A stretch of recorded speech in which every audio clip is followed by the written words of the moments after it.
to this essentially was an African-American introduction, partly set off for the first time I really heard about the issue was, despite obviously slavery colonialism, was 40 acres and a mule. And people will know that in the American community, one of the proposals following emancipation was that each family would be given 40 acres and a mule. They didn't get the mule, and they certainly didn't get the 40 acres. And the Black Lives Matter movement that has been going on since, called all sorts of names actually. The most recent nomenclature is BLM, but you know, if you call it the Civil Rights Movement, if you called it the Negro Renaissance, if you called it Pan-Africanism, you would feel very much at home. And certainly within the diaspora, the historical injustice of slavery, colonialism, is one which has affected us all and drives, in a sense, the conversation. And the fact that we're all speaking English, dressed as we are, located where we are, is a testimony to that shared legacy. So that's really by my way of introduction, but we were seeking to tease out in this session, what are the economic impacts of disenfranchisement, the implications for the Black Lives Matter movement, what are we seeking?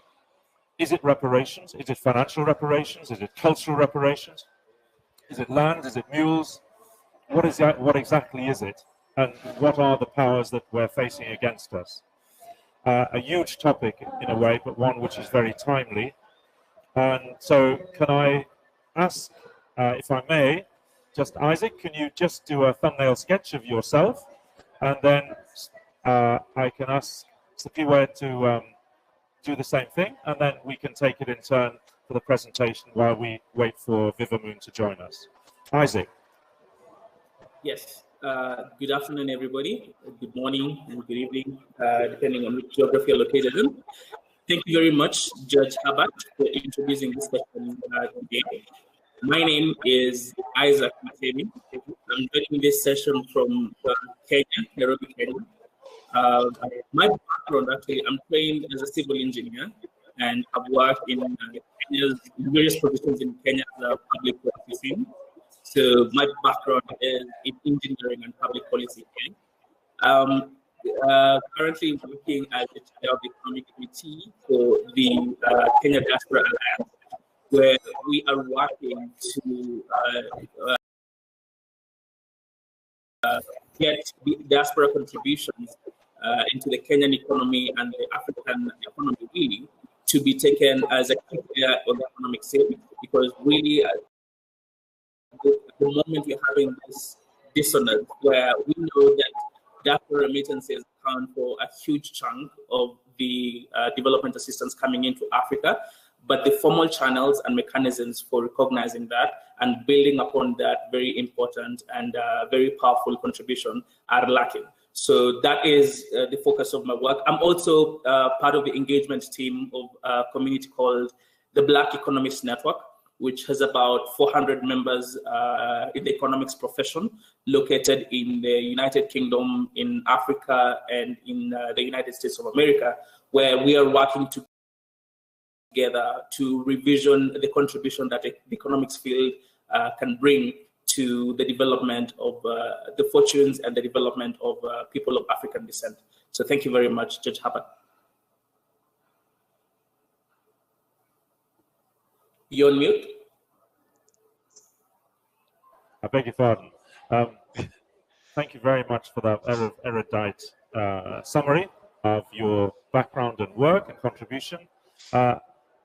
Sipiwe, can I ask you to make your introduction and your introductory remarks, please? Thank you. Sure. Good morning, good afternoon, good evening to everyone. My name is Sipiwe Baleka. I am the owner and founder of Fitness Trucking, which is a company that is involved in health and wellness for truck drivers. I am the founder and president of the Bolanta Brasa History and Genealogy Society in America.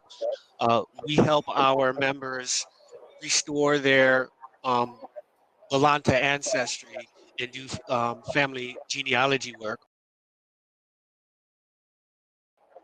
And I'm also co-founder of the Lineage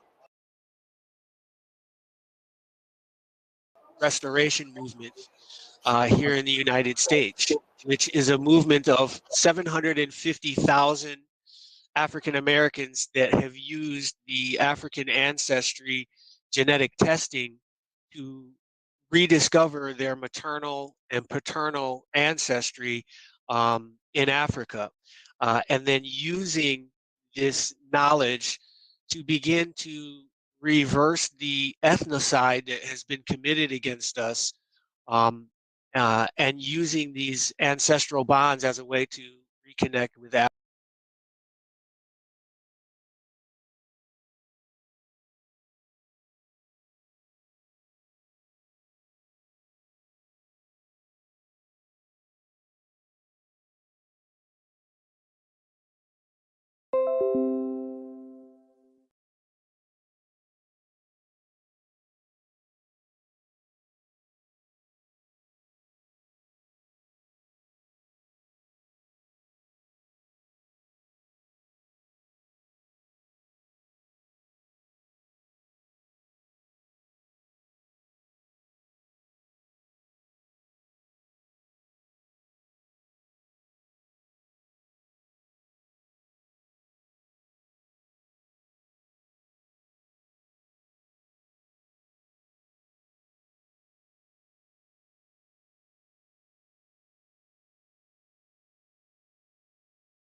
Okay, so again, Black Lives Matter movement didn't start this year or last year, as you noted. In your question, what relevance to Kenya, since, for example, the African American and the diaspora in the Americas was largely taken from West and Central Africa? So it's a very astute question.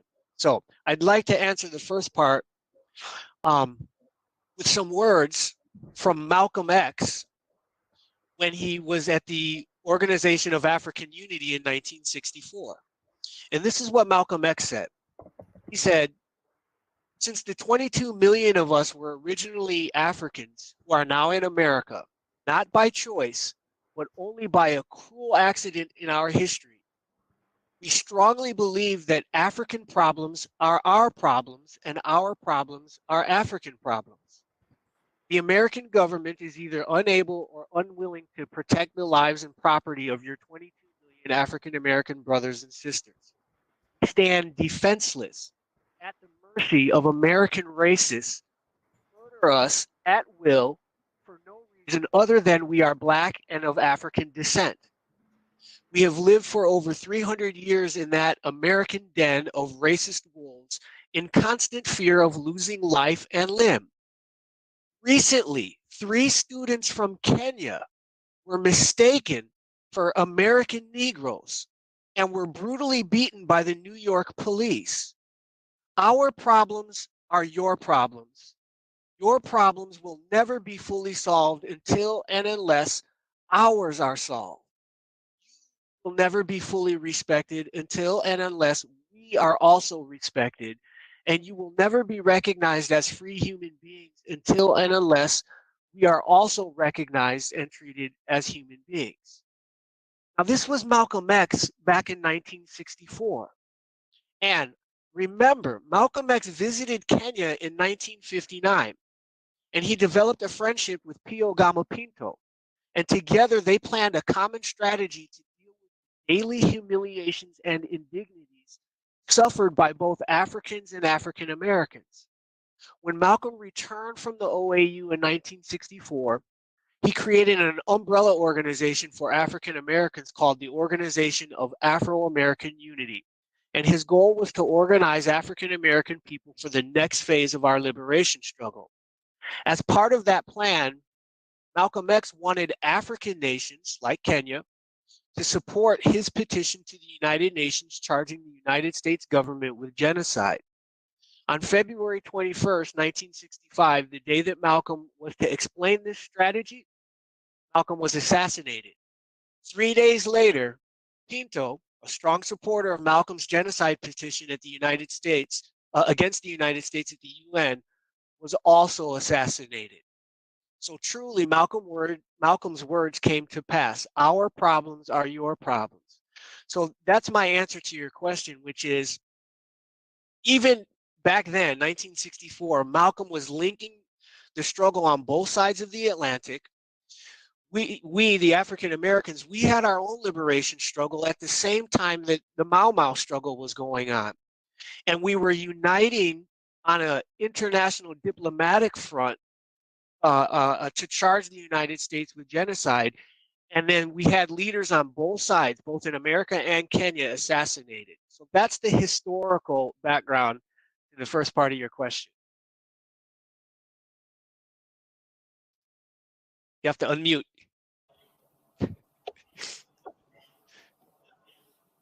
Getting there.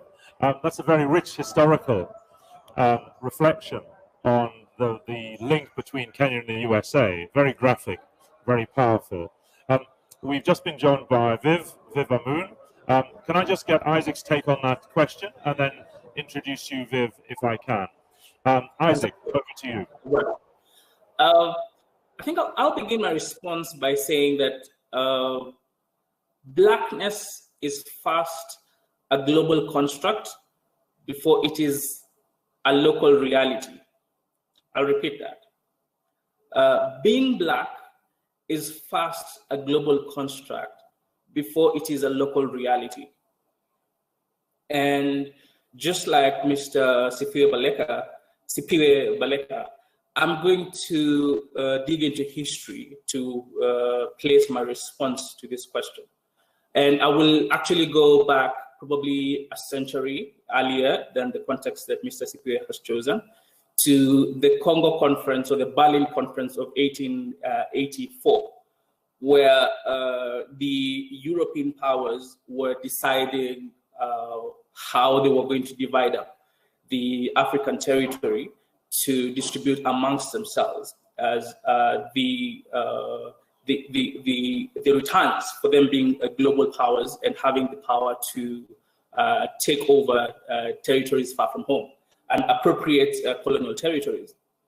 And actually, we have to remember also before 1884, there was a slave trade that had very deep and rich links throughout Africa.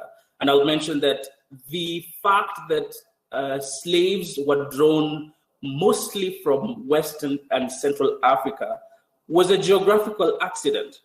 It wasn't because someone sat down and decided that actually Western African slaves are better than Eastern African slaves. Had the geography worked out somehow so that it was easier to access East Africa, the Eastern African coast, than it was to access the Western African coast, we would be in the same position that the slaves who were drawn from West Africa are in today, where we'd have millions and millions of people of East African descent who had been taken away from home to the territories far from home.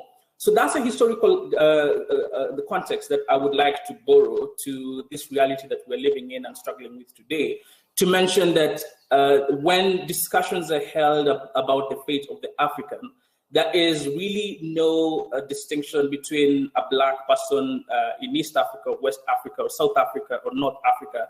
And there's no distinction between wherever they are placed. And the fact of exploiting them and misusing them is based on convenience. If it's more geographically and commercially convenient to exploit an East African, it will be done. And so that is one part. Then the second part is to now respond to the modern day reality, where we are talking about the Black Lives Matter movement. And I'll say that what it has exposed to the rest of the world and what we are drawing, the lessons that we are drawing, we as activists, organizers, public policy practitioners, whatever niche you fall into, what lessons we are drawing from that is that what we are seeing from the African Americans and the struggle is that their fight against the forces of extractive capitalism is more visible. So they can't escape the fact that a black person walking the streets will meet a white police officer every single day. So the fact of the matter is that they cannot escape that reality, and due to that, then the conflict is more intractable, is more immediate, is an immediate reality they have to fight with every day. For us who are located in territories that are populated mostly by people of African descent, by black people, by fellow black people, the only time we will get to interact now with the forces of extractive capitalism will be indirect. So for us, the struggle is more indirect, but it also means that there is opportunity for it to be even more insidious. Because when resources, for example, are drawn out of your country at the behest of governments, whether European or the American government, that disenfranchise your people, by the stroke of a pen, and you do not get to interact with that, you do not get to see that because you are a village woman, located in some local village where you do not really get to interact with anybody in power. The fact that you do not see the white police officer, or you do not see the symbols of oppression every day, does not mean that you are rescued, does not mean that you are freer. It's just that it means that the forces that oppress you are more hidden. So I hope through that bit long-winded response, Judge Herbert, my context for the lessons drawn from the Black Lives Matter for people working in Africa is coming out. Thanks. No, thank you very much, Isaac. I think it's very interesting to have the two different perspectives and the synergy between both of those experiences. We've been joined by Viv Armoon. Viv, welcome to the forum. I know you were here earlier, actually.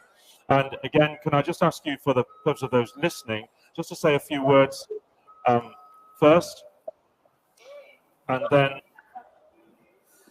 then, sorry, I had a call in somewhere, and then have, if you could just give your own take on the topic and the issue of the interconnectivity between the Black Lives Matter movement as we see it now and the economic necessity of advancement for our people. Thank you, Peter, and thanks, Isaac and Safari. We were sitting in the back room for a good while, just waiting and contemplating, and had the privilege of seeing some of the slides. I think was in this session earlier this morning with some of the youngsters. It was just very interesting to have their take on this. I think for me, everything starts with where we are now. We know that the George Floyd trial begins in March, possibly the 8th or so. And my question, therefore, is what have we learned from the last year of campaigns and responses globally against the backdrop of the pandemic, and for me, it's the critical role that technology will play in the struggle going forwards. Indeed, the Black Lives Matter movement was established based on the premise that it would use technology in order to roll out, mobilize, and more effectively campaign against the oppression that we've all been articulating throughout the 2 days so far of this conference. And I think, as I said this morning, the critical issue for me, because I mean, most of us in this event understand very clearly to an expert level what the challenges are, how they're being played out in specific countries, in individual localities, and indeed globally. But the critical question for me is how do we even more effectively mobilize in order to bring about the change that we want to see? This 3-day conference is a really good example, and everybody involved is to be commended. It's a very good example of how we're pushing even more aggressively to mobilize globally. We need to, make more of an effort to connect with our brothers and sisters in Australia, in North America, and particularly in Brazil, with 90 million or so Africans there. Speaking to one of the sisters from Brazil on the day of the event, and it took a long time for us to be able to get to her and for her to be able to respond. So I really think that there's a practical challenge that we need to grip in terms of how we more effectively bring our young to the fore, the technology to the fore, and mobilize it in order to disseminate the information. We're talking about propaganda. Propaganda can be positive or negative. How we more effectively push that propaganda out into the villages, as Isaac said, and to these remote areas. There are remote areas. I'm in London at the moment. There are remote areas in Haringey, Tottenham, Broadwater Farm. They are as remote as the village and country locations on the continent and elsewhere. That's the pragmatic position that I'm in, and I'm focused on. And in the call this morning, what I did with those two individuals, Victoria and Isaac, I said, look, when we come off of this call, let's make sure, sorry, not Isaac, Jamal. Jamal is in New York. Victoria's in Denmark. I said, let us make sure that we connect, that we plan for the unrest that we know will occur during the trial in March, because the right and the left and those in power will obviously want to use it to their own ends. How do we make sure that we mobilize in order to get the outcomes that we're looking for, rediscipline and redouble our efforts to ensure that that happens? On the back of that comes economic development and the economic opportunity, because we're mobilizing on the back of adversity and then programming and preparing forwards for our communities. Right. Thank you, Viv. As always, very full expose and posing lots of key questions there. One of the things I'd like to extrapolate from that presentation, in fact, from all of them, is the word challenges. And as Viv was speaking, I was thinking of three categories of activity. Firstly is the reaction to what's already happening. The second phase, not even a phase, is the creativity, the necessity of having ideas. And the third, which is the most important, which is implementation of outcomes. And none of those three, in a sense, are mutually exclusive. But can I just pose to the speakers, all of you, to have a take on this?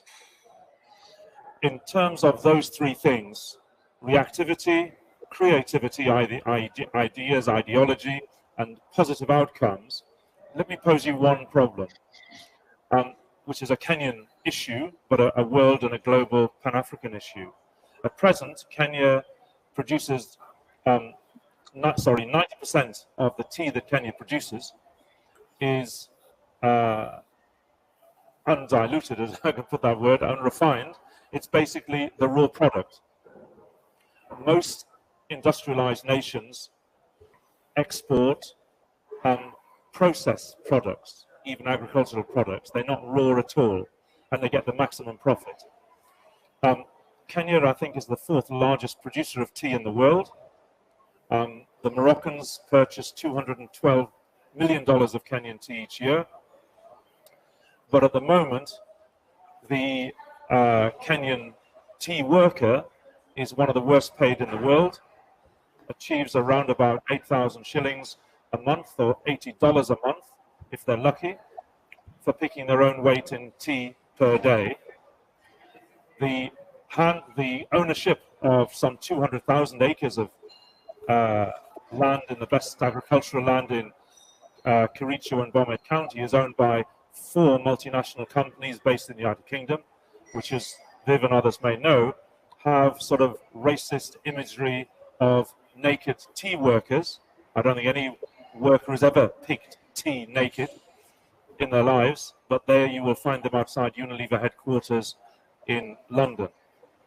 And the question to the panel in their own way is, that is just one example. And just to sort of finish that example, James Finley, which is one of the multinationals there, gets around the Kenyan labor laws because after 90 days, a worker becomes a full-time worker with a lot more rights. So what they do is they lay off huge numbers of workers at 89 or 88 days and rehire them within 14 days, undermining the whole of their labor law rights in the country. And that has been a consistent practice. Now, that is just one snapshot of economic exploitation, which has gone on for more than 100 years, since tea was first introduced to Kenya in about 1920, in the 1920s. The ownership is foreign, the profits are foreign, the labor is all African, and therefore, in terms of either reaction to that problem, creativity, and what the future looks like, are you able to give without, you can use other examples if you wish, in sort of 3 or 4 minutes each, a snapshot to what the future should look like from a Pan-African and an emancipation Black Lives Matter movement perspective. Isaac, since you're the local person, far more local than I am, with that expertise, do you want to go first? And then if I can come to Sipwe and then to Viv last. That's all right. Thank you. Wow. I love the challenge that you have thrown at me. And whereas I recognize that I'm a local participant, I'm a local expert in that sense, I'm also careful to respect the global expertise and the global perspective that you bring to this conversation, because I will say that it is the fact that we miss we lack interlocutors and defenders on the global stage that these realities occur. And I'm going to extrapolate the problem that you have outlined for us in, I think, 2 main contexts. So I'll say, so first, the problem of the African worker, the African laborer being cut off from the global supply chain in any meaningful way, and only participating at the bottom of the ladder is a tragedy, and is a continuation of the fact that we have been missing from the global stage. And given that this is a conference focusing on African diaspora, I want to mention the role that African diasporas then have the role that we have to play to alleviate these challenges and to introduce a rebalancing of this scenario. And the other context I want to bring in this case is the AGOA Act, the presence of international trade laws and international trade pacts that present on a prima facie, they appear to present the possibility for African countries to integrate into the global economy. But once you dig deeper into them and try to understand the inner workings of these trade pacts, you realize that we are actually peripheral players. And it is the fact that as long as we remain peripheral players in these conversations, then the destiny of being laborers who are only able to extract a minute portion of the profits from of the trade they're involved in, this will continue. So to probably put this in context, the AGOA Trade Act, for example, that was negotiated between the United States and various African countries back in 2000. In the African context, in the Kenyan and African context, we had a trade pact that apparently was supposed to allow various African countries to export up to about 6,000 items into the United States, about 6,000 various items into the United States, and thereby profit from that trade. And I'm sad to report that up to today, primarily because of the problem that you have mentioned, that we remain stuck at the bottom of the pyramid, we have only been able to exploit about 12 categories of the products. So you have this scenario where we remain locked at the bottom of the pyramid because the ability to move up the global supply chain and to extract value from participating in global trade has been locked in either intentionally or unintentionally. And the role then for a global, the role that we are negotiating, and we as Kenya Diaspora Alliance, amongst other players, one of the roles that we are advocating for is that why don't we have our own diaspora who have had the opportunity to interact with global trade as workers in global companies, as CEOs in global companies, as various people across the world who have had the global expertise and are able to understand how the global trade system works. Why don't we give our diaspora a seat at the table? So, for example, when you have the Kenya-US free trade agreement that is currently under discussion, we don't know the fate of it, given that the Trump government that initiated this trade pact has been kicked out. But as long as there are trade agreements that are discussing how to get African economies integrated into the global scene, we believe that the diaspora have a central and key role to play in making sure that we take on that role. We take on a primary role and not just peripheral players. And you yourself, Judge Herbert, are a perfect example of this, because you are bringing global expertise. You're bringing in the exposure to various trade practices around the world, and you're saying, let's pick on the Kenyan case and understand how the global environment, the global economic environment, is impinging upon the fate of African laborers in Kenya. So yeah, so that's in brief my response on this question, sir. Thank you very much, Isaac. Just passing it over to you, and thank you for your kind words about my role. Sipwe, again, viewed from a person, and I don't know if you're having a cup of tea over there, or if you drink tea, but if you're not drinking your tea, you might be drinking coffee, and I'm sure it's Kenyan coffee. So if you can share some of your thoughts on possibly the opportunities, and I know we dwell sometimes on the problems. What are the opportunities, maybe, possibly by BLM pressurizing, the Kamala Harris and Biden administration to rewrite some of those futures for the benefit of a tea worker I met called Beatrice, who has 7 children, 9 children actually, 7 of her own, 2 children she cares for are orphaned. And I asked her, what did you want for the future? She said, actually, I only want another 5,000 shillings and let me decide what I spend the money on. So the demands are not huge, but the effects would be significant if we as a diaspora had a contribution to make. So over to you, Sipwe. Okay, so I'm going to piggyback off of what Isaac said, and also Judge Herbert. What you described in Kenya, right, is the answer to the question you originally asked: is what is the relevance between Kenya and the diaspora? Which is, it's the same exploitation. Okay, it's a system of white supremacy and colonialism. So let me briefly, I'm going to share my screen. I'm going to do this real quickly. I paint the picture of what the African diaspora in the United States is looking like, and put it in the context of this African Union 6th Region Initiative to include the diaspora. Now, when we say the diaspora, from the African Union side, they're particularly thinking about the expatriate, or what they call the migratory diaspora. The historical diaspora is welcome, but we're really left out of the conversation and marginalized. But just so everyone understands, I graduated high school in 1989.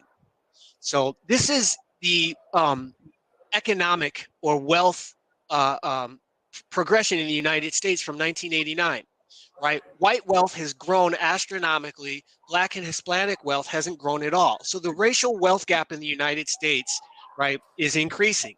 Okay, this is the data just in another form. From 1989 to 2006, you can see Black wealth has stayed the same.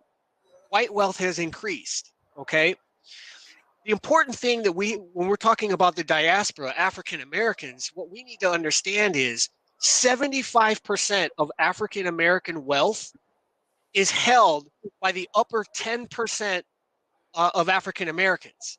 So a very small amount of African Americans have 75% of Black wealth. The other 90% of African Americans are struggling to share the remaining 25%. So this is important because I hear all the time talk about the potential of the African diaspora. And now I'm going to speak particularly in the United States, and how we have the most amount of wealth outside of Africa, and if we could just get African diaspora and African Americans involved in Africa, that's somehow going to be savings grace.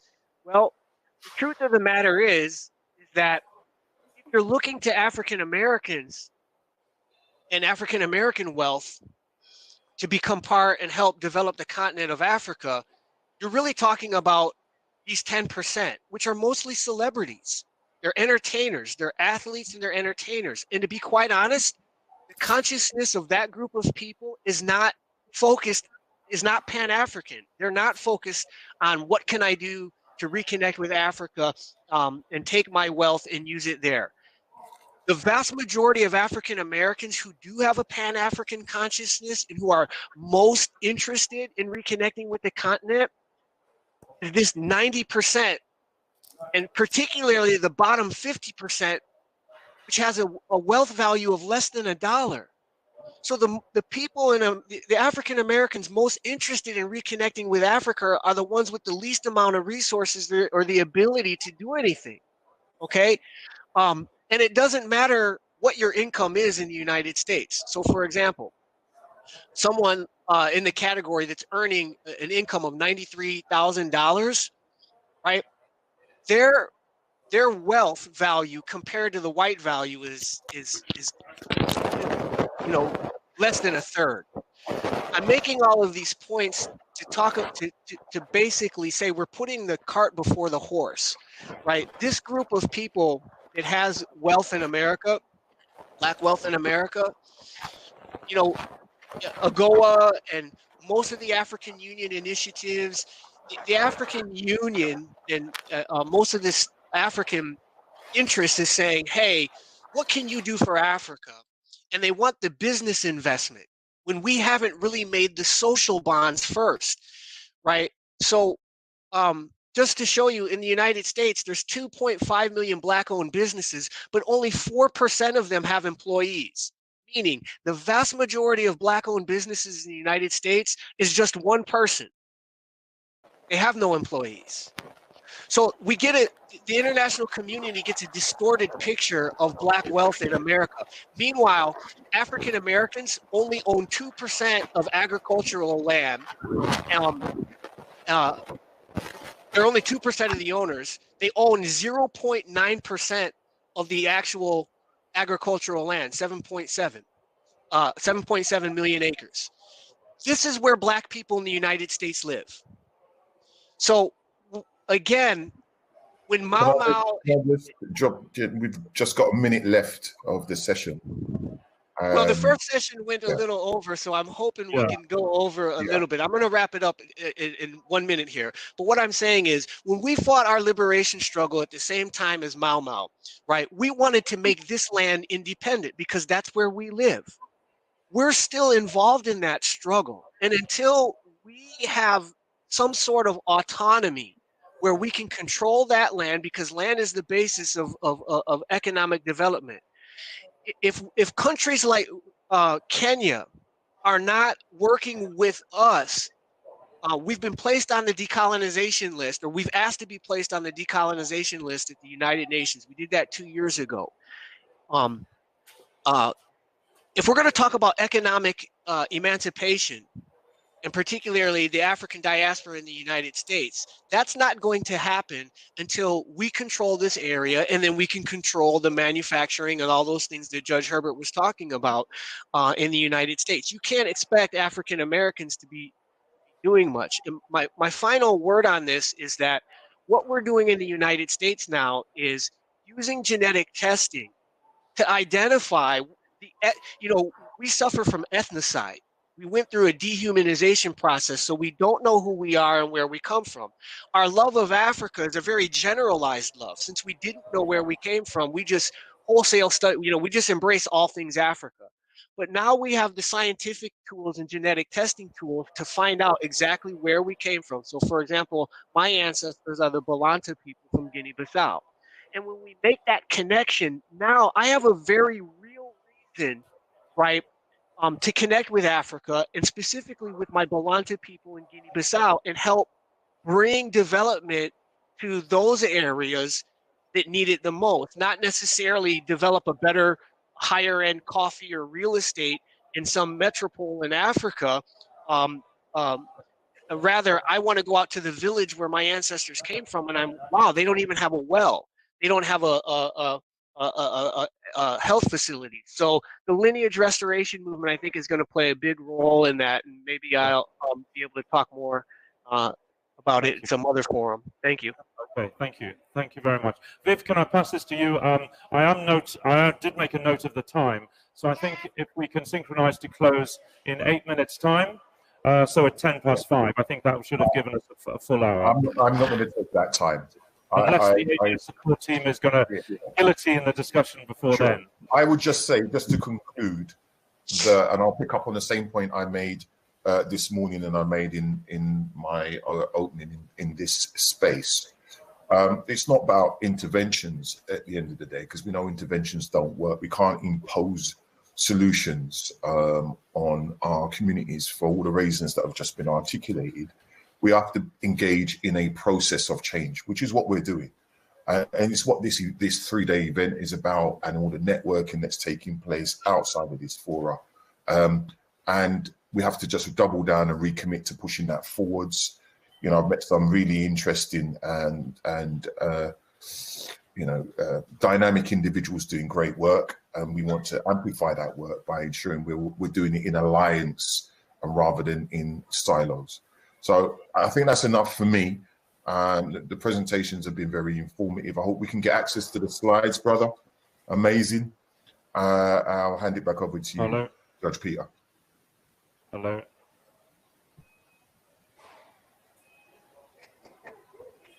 I've lost the connection. Yes, we can hear you. We can hear you. Okay, thank you. All right, thank you, Viv. Thank you, Isaac. Sipway as well for brilliant contributions. I'm sorry we didn't have longer. Just drawing it to a close, as Viv said, this is the start of a conversation rather than the end of one. On the 8th of March, actually, my case against the United Kingdom government as a judge will take place. I'm not sure whether I'll be there in London or in Minnesota with the family of George Floyd, but wherever I am, I think we have a huge amount of work to do, as always, but I think it can be inclusive. And I'm not, certainly just speaking for myself, I'm an optimist. Despite the problems that we face, when sometimes even our celebrities get their act together, they can have enormous impact on the lives and circumstances, and they can become social influencers. The problem is influencing them. So I think we look to the future. The fact that we're having this conversation, in a sense, from the US, from Kenya, from London, of itself is a story, which is a story in a part of for your contribution. The Bandung conference, which will be looking at similar issues, will be from the 25th and 26th of February. I'd invite you all to attend, and certainly we were happy to give our support to the first Pan-African Symposium on the Diaspora. So thank you again. We have ended at 5:05 p.m. in the afternoon here in Kenya, so fairly timely. Done. Thank you for your excellent support, and I look forward to receiving some glowing reports of all your contributions, and of course mine as well. Thank you all, gentlemen. Thank you. Yes, I'm just checking on the chat here whether there are some questions for you, because there was a lot of contribution there. Yes, there are a lot of comments there. Thank you, but no questions until now. Great contribution here from Dr. Beatrice Lukose. She's saying in the wake of globalization, is AU thinking of an economic and in unification in terms of single currency, like we have euro and dollar? That's, I think, it's a question for you. I'll let you answer that. I'll give you another 5 minutes. Okay, just when you thought you were going to escape for a cup of tea. Right, so who would like to pick up on that? Pan-African currency, euro, dollar, and a name which is a name rested on the continent, but one which can trade globally. Is that one part of the solution looking forward? Isaac, Sipway, Viv. Viv has spoken the list, so I don't know if you'd like to go first on this. No, I'm fine, okay. brother. Go ahead. Yeah, just go ahead, Isaac, go ahead. Go ahead. Okay. I think my response on this is that we are not yet there. We are quite a bit far from having a single currency uniting the African territories. Although I see that the West African nations, especially the ones who were colonized by France, have taken significant steps to get their economies under a single currency. But I would say that we are very far away from that when talking about now the greater African context. But I will say that the goal of getting African territories to act with one voice, that project is very much on course, as can be seen from the creation of the greatest trade area in the world in terms of population and in terms of countries, which is the African Continental Free Trade Area that was actioned this year. So we are on stride. I think what I would say to the optimists, the Afro optimists in the room, is that this is an intergenerational conversation. There is work for us to play in this generation, but if we are to be realistic, we have to see that this is in order to really fight back against the systems of entrenched oppression.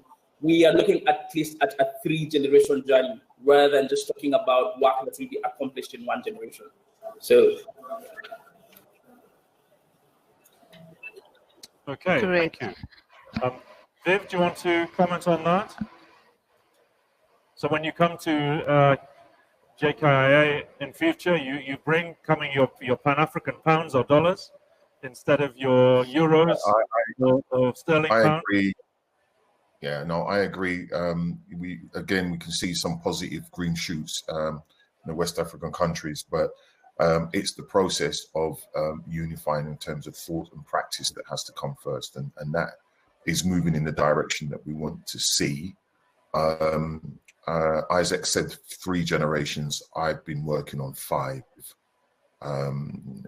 Yeah, and I think the closer we come to it, the more resistance we'll get from elsewhere as well. So those have to be factored in, and we can see that playing out on the continent already. Sipwe, are you with us still? Yes, I think both Isaac and Viv are right on point. It was multi-generational dehumanization and colonization process. So the rehumanization process and the building of our economies, I think 3 generations, 5 generations, and even more. Thank you.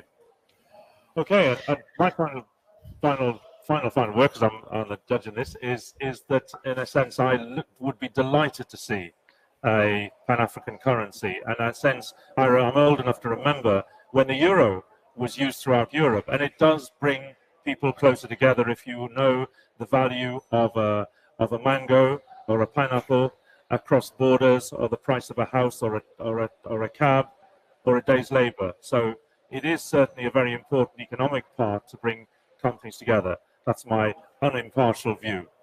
Okay, so it's exactly 5:10. So Yes. I will hand you back. And, Thank you. Thank you very much to all those who gave their warm compliments. Those who didn't give warm compliments, well, I've nothing to say to you. All right. Thank you. You are a great panel here. All said, nobody getting lost. Perfect. We just lost one guest, and I'm sure we will find a space throughout the week where to add her, because she's a powerful woman. We're waiting for her, and as well, you're also very powerful men. But we always say, when a woman is in the mix of the men, it's even much more productive. Thank you so much for that, and I thank you for joining me, and see you again. And all the contribution, I can see everybody have been very engaging. Thank you so much for those who are contributing and listening. We can see quite interesting topics there. Please go ahead and even network with them. Go to the networking area, pin them for a chat if you want to continue the conversation. That is also open after this as we go on. Thank you so much, and I'll let you go as we prepare for the next panel. And thank you for all your time, and see you again. Thank you very much. You're welcome. So we'll be now going straight to the next panel, which is all ready. And as soon as we just go offline, and then we get the new guests coming in, and they will be able to take us through the next discussion of today. And there will be quite a lot of discussion going. So hang out there, use it, all the comments and chat there, get us engaged, and we will be back again in around just 2 or 3 minutes. I can see they're all queued up here to get started. As for me, it's a bye-bye for now. It was a very good morning. I'll be handing over to the next afternoon panel from the US, and you will be having here Rama and it will be here as well. They will be introducing you to take over with the afternoon. Say thank you for that, and it was lovely to have you throughout the morning session. Bye-bye.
All right. Thank you, everyone, for joining us. Thank you, Ms. Joy, for a wonderful job this morning. Thank you, Professor Sereni, Professor Ayeni, Dr. Ayeni, sorry. And here today we have with us Professor Kamarogo, and this session will be moderated by Mrs. Rosemary Musumba, who will join us any moment now. And the Professor Kamarogo will be able to give us his keynote. Hello, Silvanus. Good day, my dear brother. How are you, sir? I can't complain. The good Lord is. We thank God for everything. Thank you. So nice to meet you virtually. Thank you. I hope your line works well because it seemed to be breaking a little bit, Silvanus. Oh, can you hear me clearly? Yes. Yes, you're coming through better now. Yes. Good. All right. Let me increase the volume. Okay, I'm on maximum volume now. So.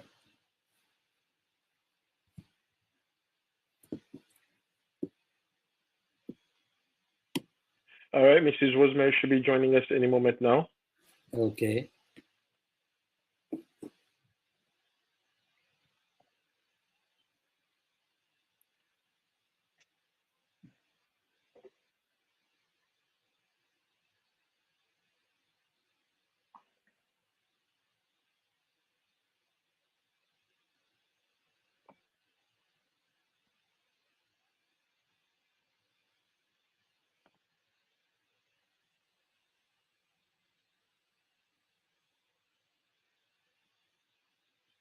Okay, as we wait for her here, I'm going to pull it up.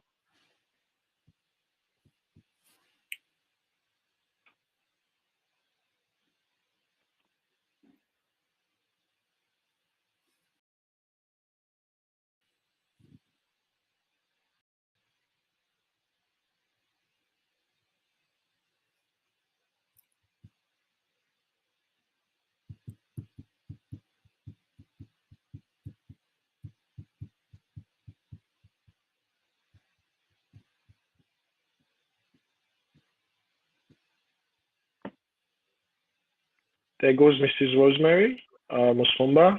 She should be in now.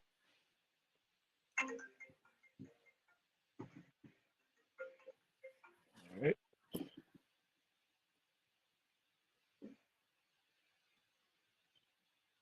It's not There you allowed. go. Okay, very good. Yeah. All right, Mrs. Rosemary, you are on stage I am? with Professor Kamarogo and Dr. Silvanus Ayeni. You let me know when we are ready to roll. Prof, You're you ready look to roll. good, huh? Nice to see you. Rosemary, I've been ready for a long time. I'm just wondering how many times I'll be told when we are ready. No. I'm saying you and I have not been in touch since those days that, many years ago. Many years ago, but we are still alive. Yes, we thank God. All right, Madam Rosemary, you're ready to go. Everything is live. Okay, thank you. Good morning, good afternoon to everybody. For those who are tuned in, I just want to welcome you to this session where we are talking about health matters. This is the universal health segment where we are also looking at COVID mitigation. I have with me really two renowned speakers. One of our speakers, the keynote speaker, is Professor Kamarogo. Professor Kamarogo and I go back many years when I was starting my journalism practice.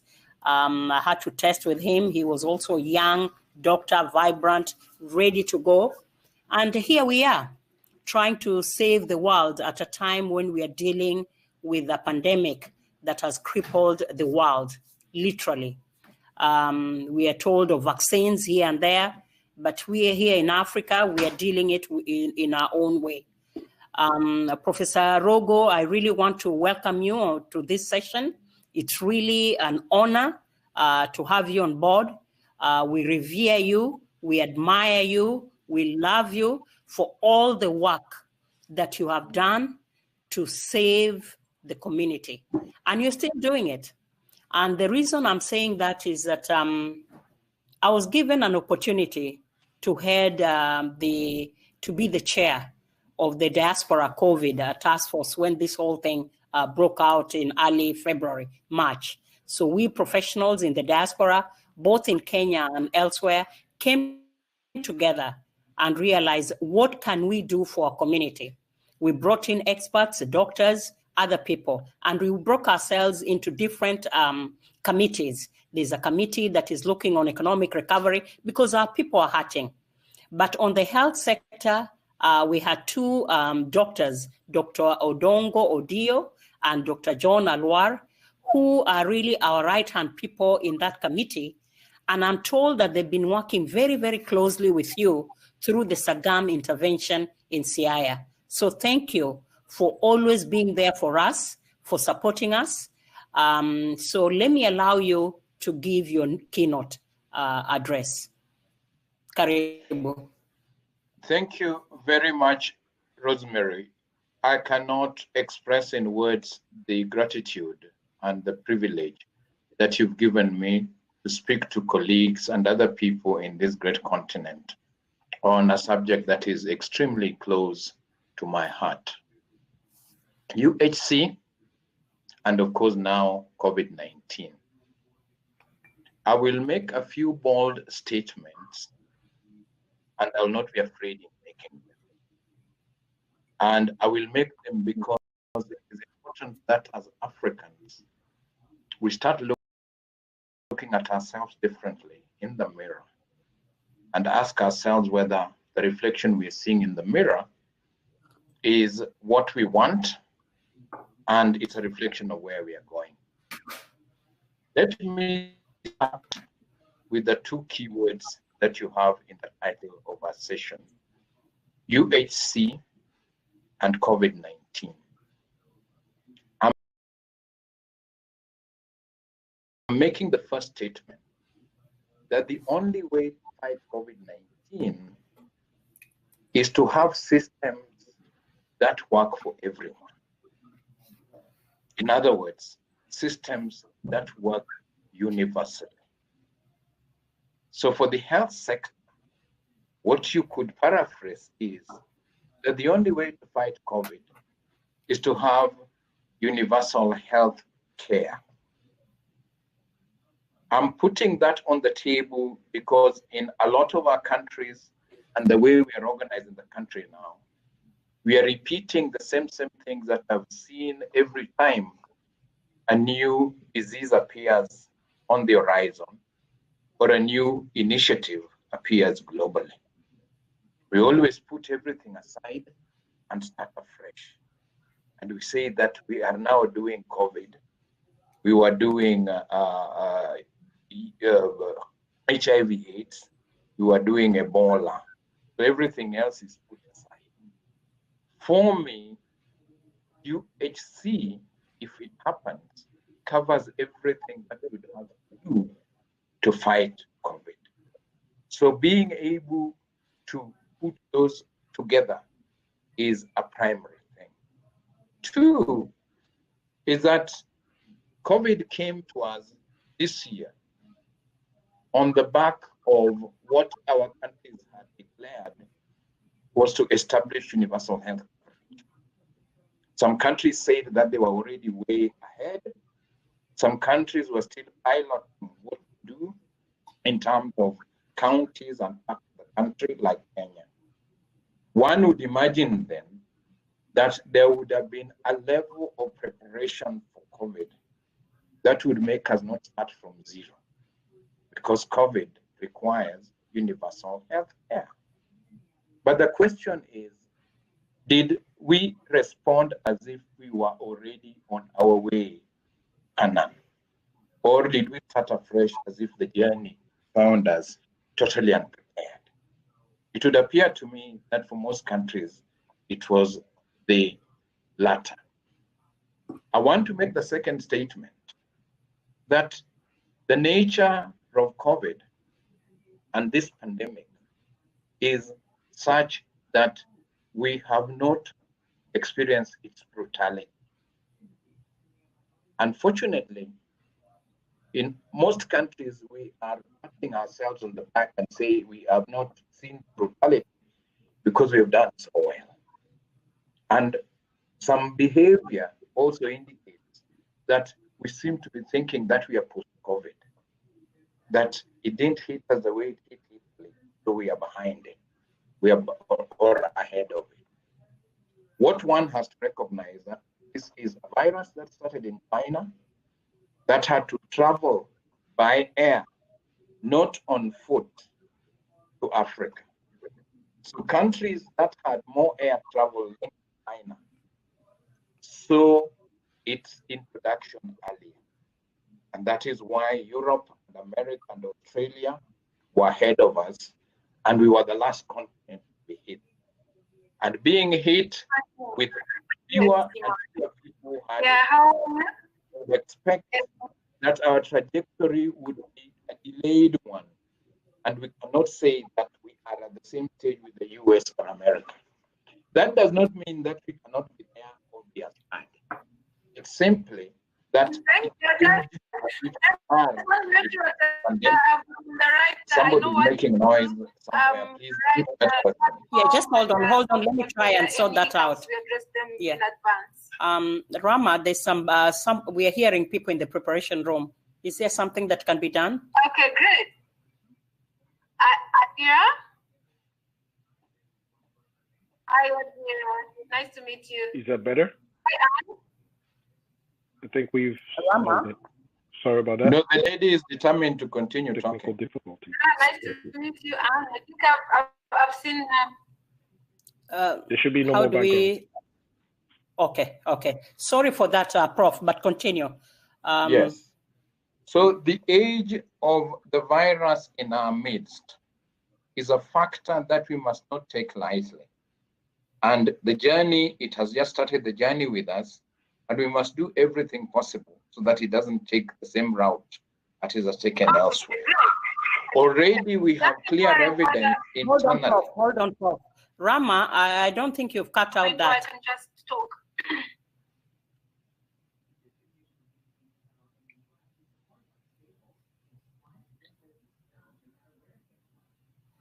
Okay. We have clear evidence that this differential journey is not just at the global level, but is also at the regional level. So when we look at the prevalence or whatever little data we have of the virus in the region in Africa, we see that countries that had traditionally had massive connectivity with the external world are the ones that have the highest prevalence at the moment. We see it in South Africa. We see it in the northern African countries of Egypt, Tunisia, and so on.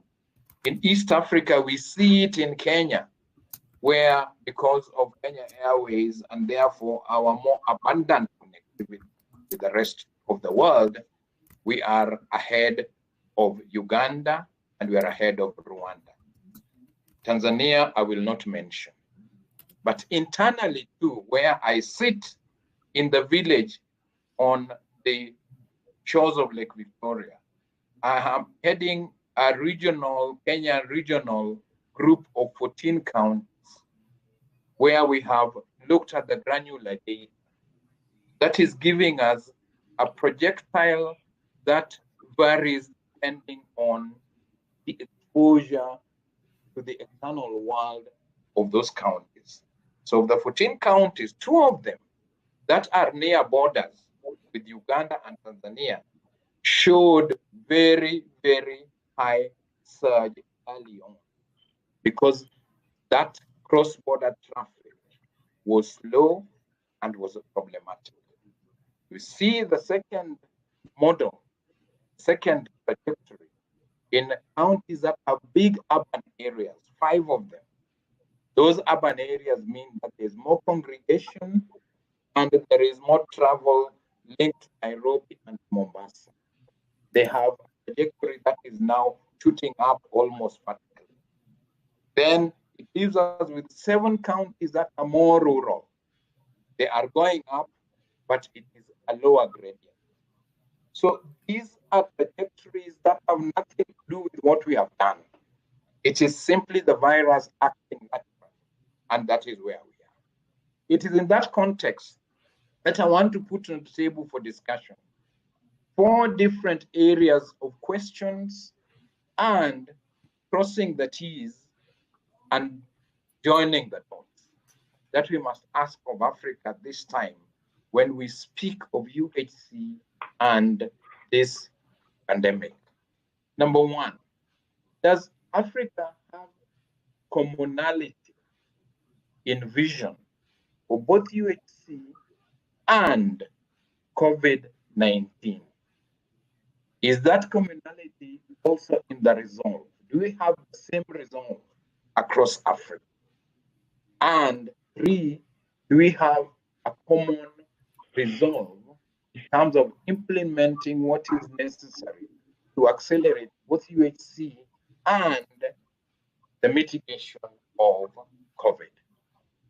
I have questions on this, being aware of what CDC Africa is trying to do to bring us together, that probably we do not have that strong commonality.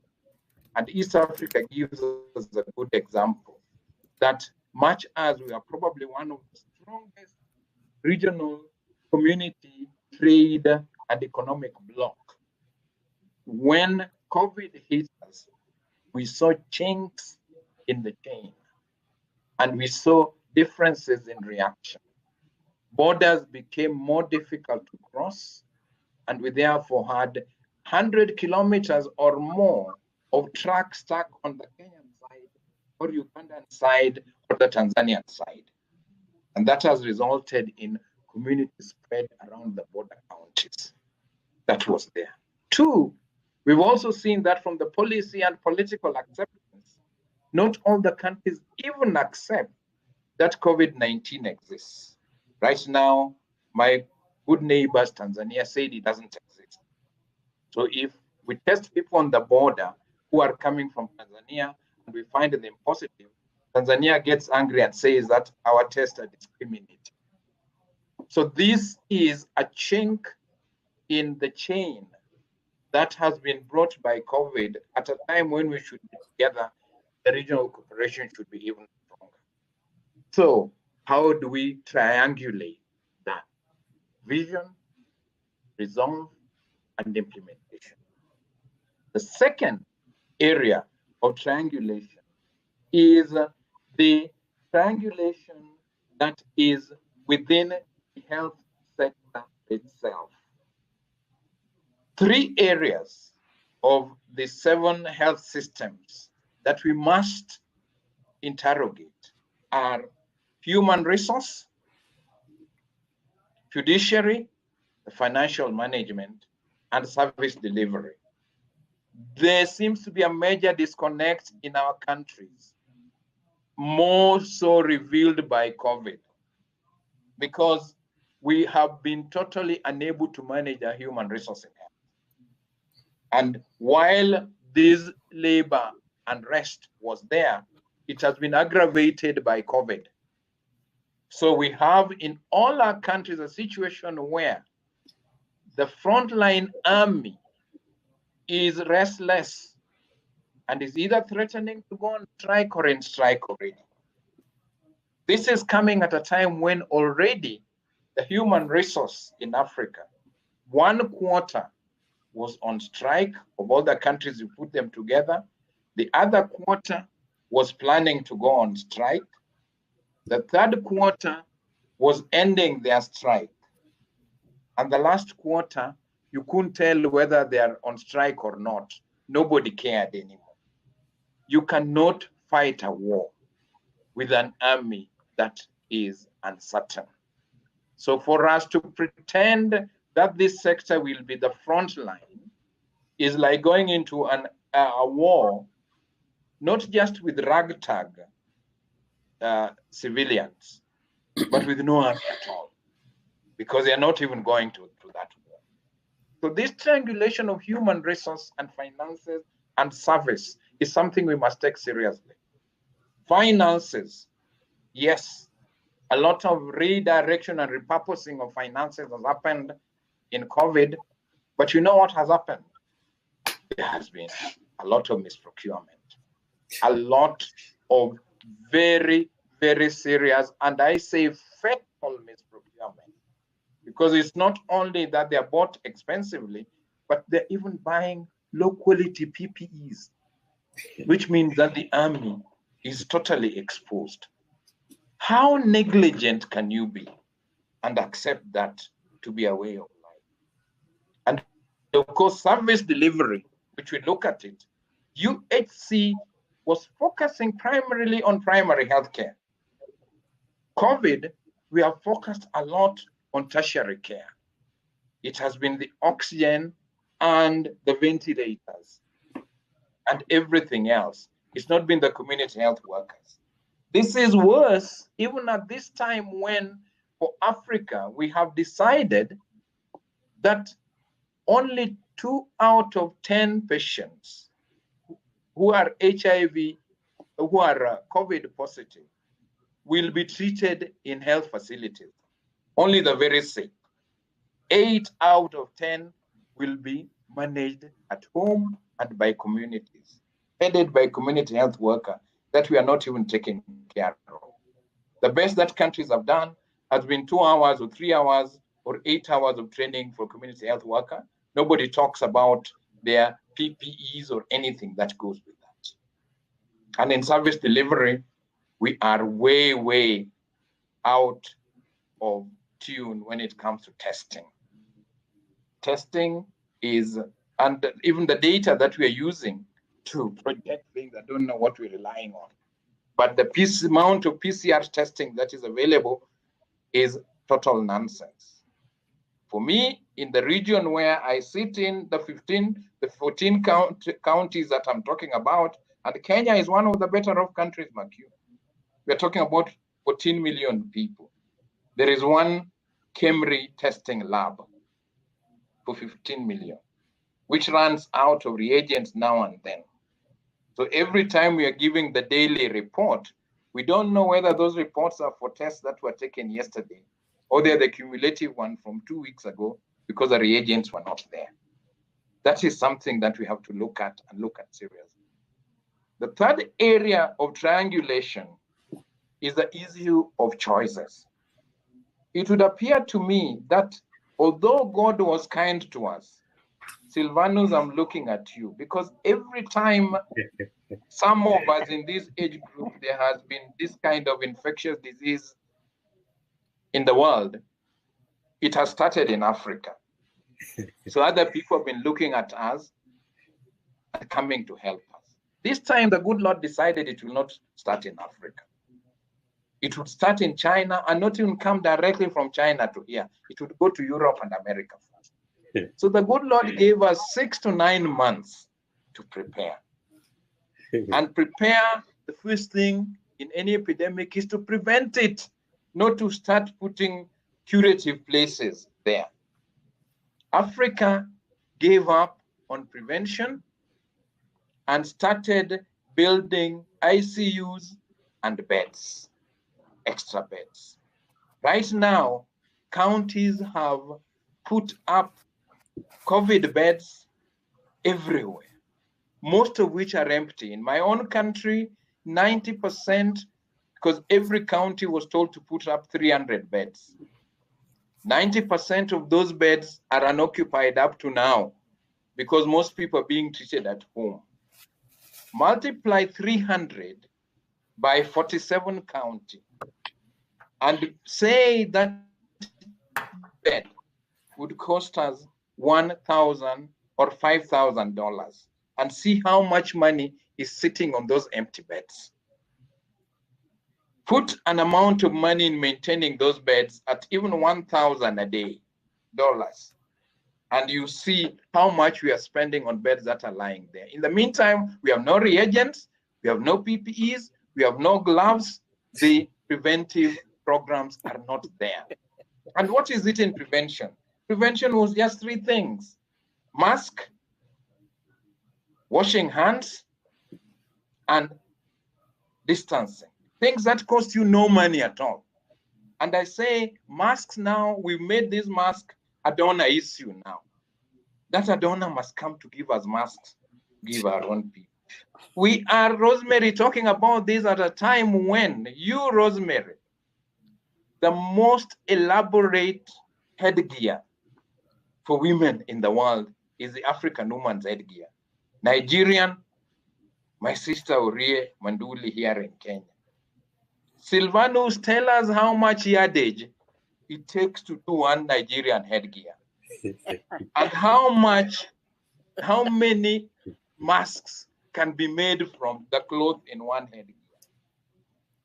What of those wraps around the hip of the African woman? How much cloth is there?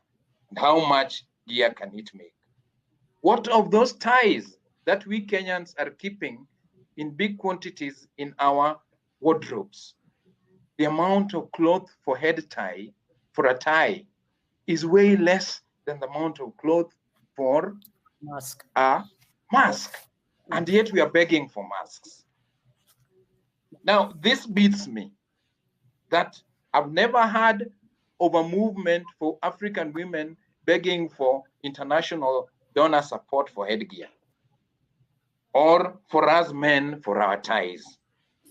But a life-saving piece of cloth that is folded, that is way smaller, we have to get help from somewhere. I am flabbergasted. Then let us go to this washing of hands. This time, we're not even asking for purified water. It's just clean water. And a bit of soap here. And we're looking for donors to come from somewhere. And then social distancing. How can a Norwegian come and socially distance me? This is a local thing that we can do on our own. And then look at our instances. Where are the places that crowding starts? We don't have big malls.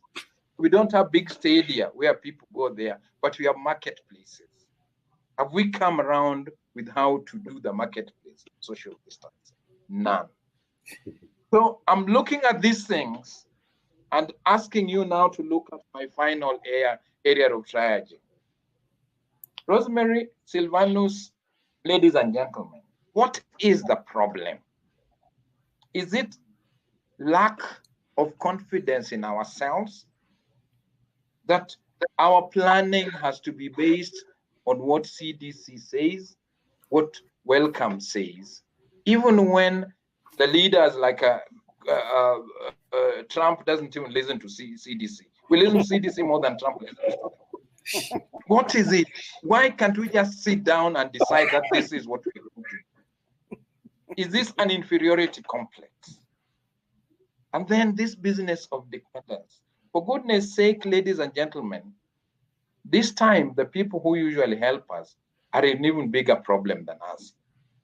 And when you have a funeral in your home and the next home has 10 funerals, you don't go there to beg for it. That is not Africa. So we have to do it differently. Then, if we agree on that, then let us ask and triangulate with our own innovation and our own implementation. If we do that, then we may catch up. But 9 months later, we have let COVID move from China into our cities, to the small towns, and it is now in the village. It is now community spread. All this time, all we've done is buy ventilators, have all these plants and everything, and beds that nobody is occupying. And when the beds are ready, we have told the communities, if somebody is sick and they are not too sick, look after them. And what are they doing when they're looked after in the village? They are walking around like everybody else and spreading this. So that decision may have been good for saving the health sector, but it is an Armageddon for the communities. And decisions have to be made on this. So Rosemary, my apologies if I am too harsh on continent that I love, but I want to be part of this solution. And if you invited me so that I'm diplomatic, then I'm sorry to disappoint you that it is beyond diplomacy when we talk about UHC and the mitigation of COVID-19. I stop there. Thank you, Professor. Oh, this is so wonderful. One of the things I have to say, I think you are aging very, very nicely at your young age. You are even becoming hilarious. I think at one point you were very, very serious those days when we first met. You are not shy to call what it is, one of the things I'm even reminded is that I think when His Excellency President Uhuru Kenyatta had a meeting with the governors and what have you, you spoke on behalf of the diaspora, and you also spoke, addressed the issue of health. Could you go just a little bit into that? We did not invite you to really sanitize anything. We wanted you to say like it is, and you've actually exceeded our expectations. I think when we are talking of death, saving lives, it is not something that we can gloss over. It is not something that we can chat. It's not something that we can just laugh about, because people are dying. And for me, who is even based in New York, you've heard of the stories in the US. I don't know what word to use, really. People are dying. The numbers are even increasing. It goes in stages. In March, and they are non-believers and they're all this. At the end of the day, we are talking about our continent and we're talking about Africa. Tanzania will put them in a special place, but as far as Kenya is concerned and the other countries, what sort of information and guidance and anecdotes can you give out in terms of where do we go from here in addressing UHC and the COVID mitigation? One is that UHC and COVID mitigation must be seen as one and the same thing, because the things that you do for COVID are the very things that you do for primary healthcare. You want to improve sanitation. You want to behavior change. Those are the two things. So I do not see this as different. And otherwise we're going to waste a lot of money thinking that behavior change is only on putting the mask on. It is across the board, basic behavior change. And we've already seen benefits of that. Even if we know that right now COVID surge is there, one thing that we know has happened is that gastrointestinal diarrheal diseases have gone down drastically in Africa, in parts where we wash sanitizing and washing hands. And if you know the cost of diarrheal diseases as part of our disease burden, then you can thank God that we can do that. So if you can do it just by washing hands, it's not such an expensive thing. So that, to me, is important, that those things be seen together. Now, unfortunately, in our countries, we now have COVID emergency committees that are quite different from the UHC leadership. And that one always happens, that in Africa, when a pot of money comes, you create a different leadership for it. And they behave as if nobody has ever done anything that they're doing. And they start behaving that way. Secondly, most of the monies that have been going into programs, preventive programs, and even curative programs in Africa have not been from the exchequer. They have been donor money. You look at our African health budgets, most of our health budget goes into salaries and a bit of infrastructure which is unfinished. Malaria programs, TB programs, HIV programs are all donor money. Unfortunately, that money comes when it is targeted. So when they've written HIV/AIDS, you cannot move it in COVID unless you go back and work with them. That becomes an issue for us to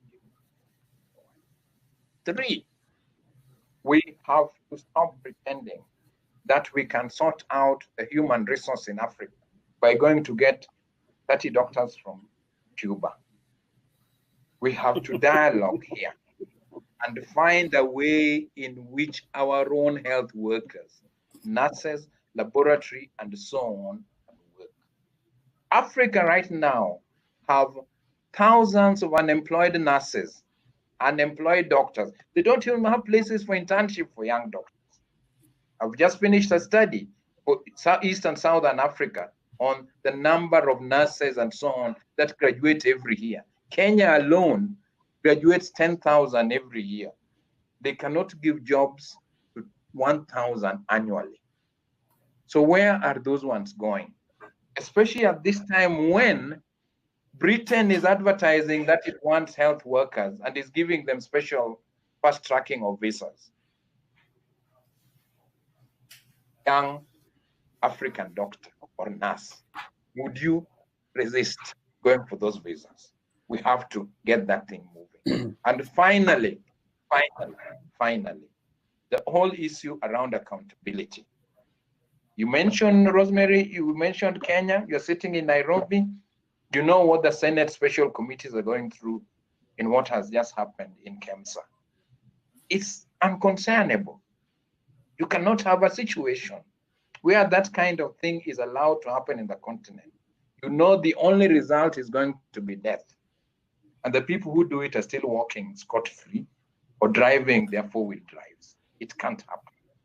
So let's be serious. If we want to catch up with the rest of the world, then we've got to get our systems up and moving. Thank you.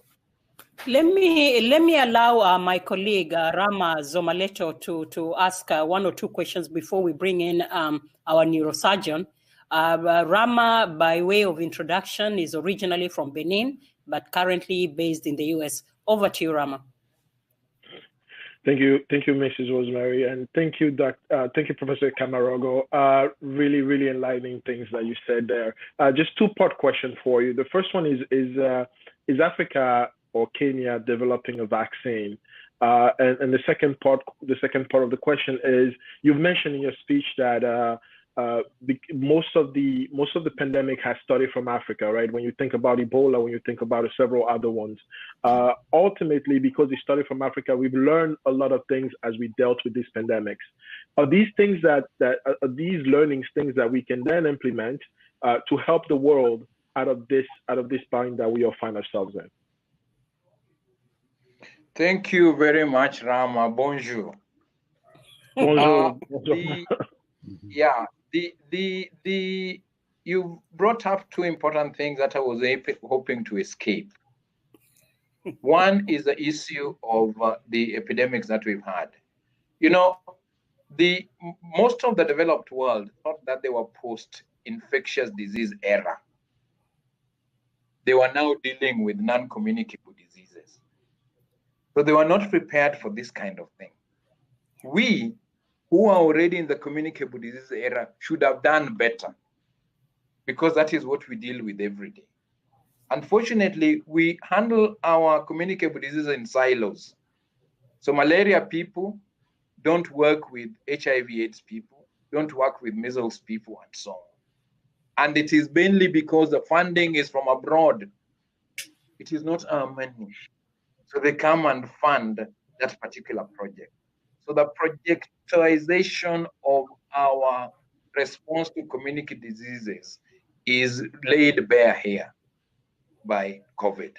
So when COVID came, what we have seen is that countries that recently fought Ebola, Sierra Leone, Guinea, and Liberia, and even Uganda, seem to be doing better, because their communities, their population was already sensitized to being warned by the government, and they were taking those warnings seriously because they saw what Ebola did to them. Counties that have not seen Ebola, like Kenya or Nigeria, the warnings fall on deaf ears. You go to the bus stop in Lagos, Silvanus, or here in Nairobi, and you'll see people tell you that this thing is not ours. And when the masks are there, it is not on the face. It is either hanging on the chin or in the pocket. And it's kept in the pocket because the policemen may come, and when you see them, you put them on. So the policeman is feared more than the virus. And that cannot be the way to go. You mentioned the issue of vaccine. Yesterday, I was in a major meeting here in Kenya where this issue was raised. And my position on vaccine is that I wish we didn't even talk about vaccines. You asked me if Africa is making its own vaccine. Absolutely not. The infrastructure for making a vaccine takes at least 20 years to build. We don't have it. And we don't need 20 years to come up with our own vaccine. It won't happen. So what we need to do is to look out there and say who is making what. Unfortunately, because this time they're not making it for us, they're making it for themselves first. So the 3 vaccines that are close to the table, all of them are already pre-ordered. They have orders to deliver to Europe and the US. There is no order to deliver to Africa. And there can be no order because we don't have the money to buy it. Because the American vaccines is about $40 for the 2 doses. It is the AstraZeneca one that could be cheaper at $3. Yes. But which African country is going to put $40 on the head of each of their poor people to get it there?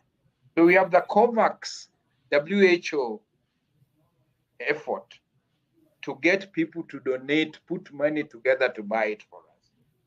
And right now, they were hoping that they would get, I think, 40 billion. I don't think that they even have 3 billion donated. And that program, even if it were to work fully, it would give us vaccine to cover no more than 10% of our population. And if vaccine was to arrive in Nigeria, in my second adopted country, Professor Yeni today, is landed at Mohammed Murtala Airport. The question is, who will get it first? Will it be the community health worker, the 90-year-old grandmother in Abuja, or will it be the cabinet and the senators and everybody else? That is going to be a major thing. So even if we got it, it is clear that we don't have the infrastructure to handle a vaccine that requires minus 80 degrees centigrade. So we have to set that one up. And I say, therefore, that the only thing that can save us, and it works well, is a mask. Use the mask.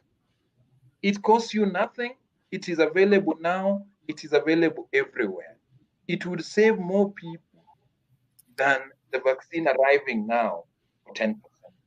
So we are now in December. Vaccines will not be in Africa in January. Definitely not Easter. No.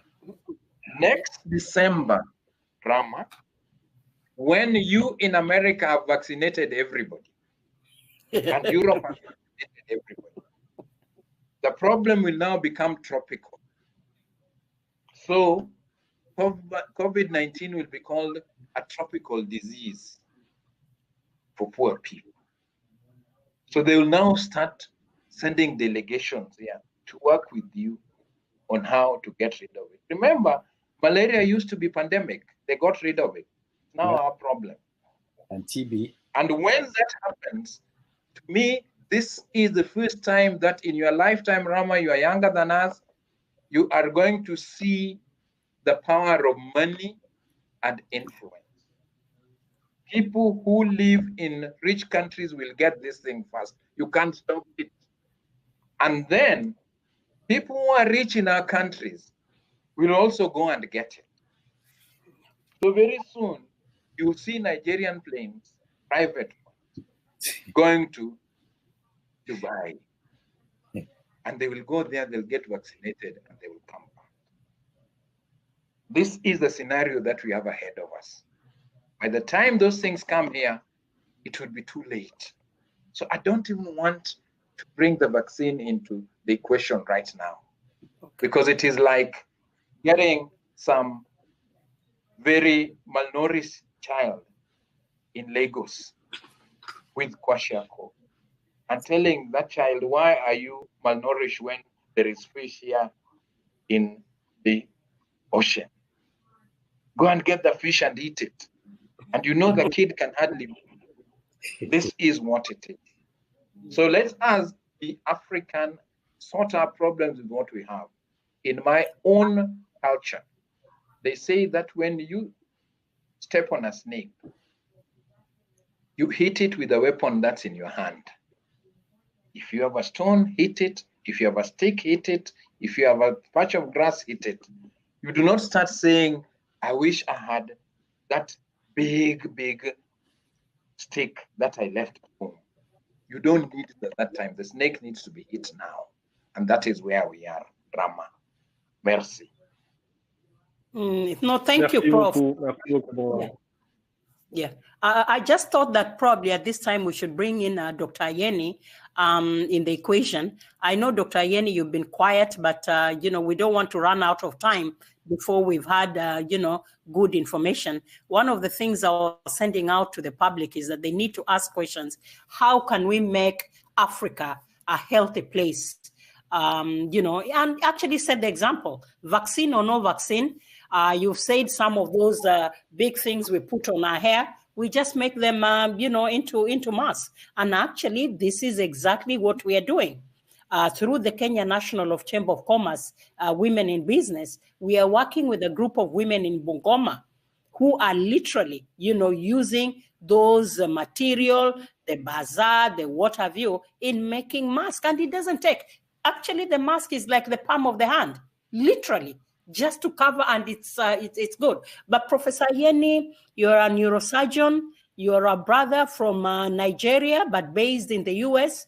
Over to you. Thank you so much, Dr. Musumba.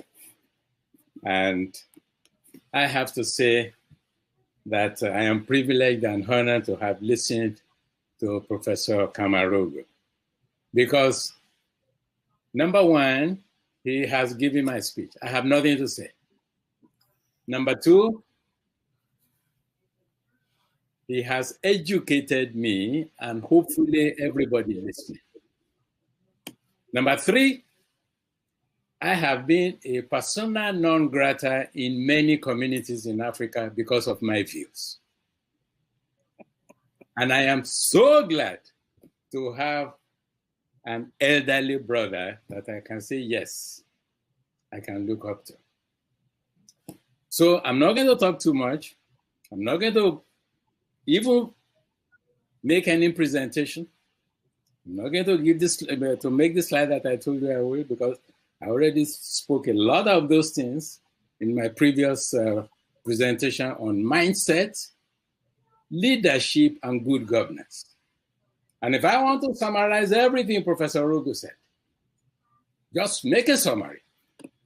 It is the African dilemma.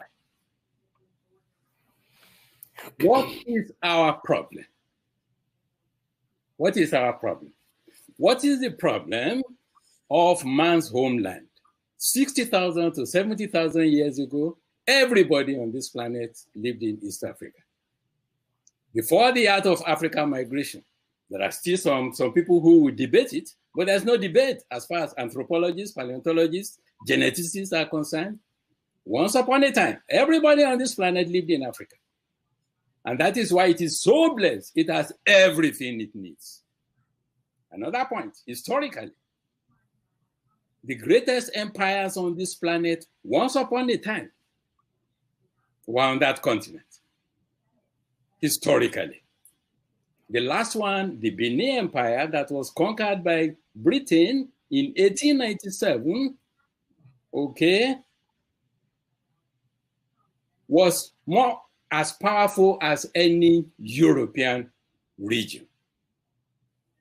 Now, you can blame This is where I disagree with people who blame slavery, who blame colonialism, who blame imperialism. Of course, those were evils. Those were evils. Nobody would debate that. But when you go to another part of the world and you transfer 12 million people across the ocean, and many of them died, and you enslaved them for centuries, of course that is evil. There's no question about that. The Berlin Conference of 1884 to 1885, there was not a single African on the table. The communique that was released after that conference did not even mention that the people will have any voice after that conference. Now, what are we doing now after independence? When we are in charge of ourselves, we are voluntarily surrendering our continent to the people who have colonized us previously. So Professor Rogo mentioned so many things, and I am much more emboldened to really say my mind. For example, I took copious notes as he was speaking. Is this an inferiority complex? He said that. Is it lack of confidence in ourselves? So I'm just going to summarize. I said I won't talk too much.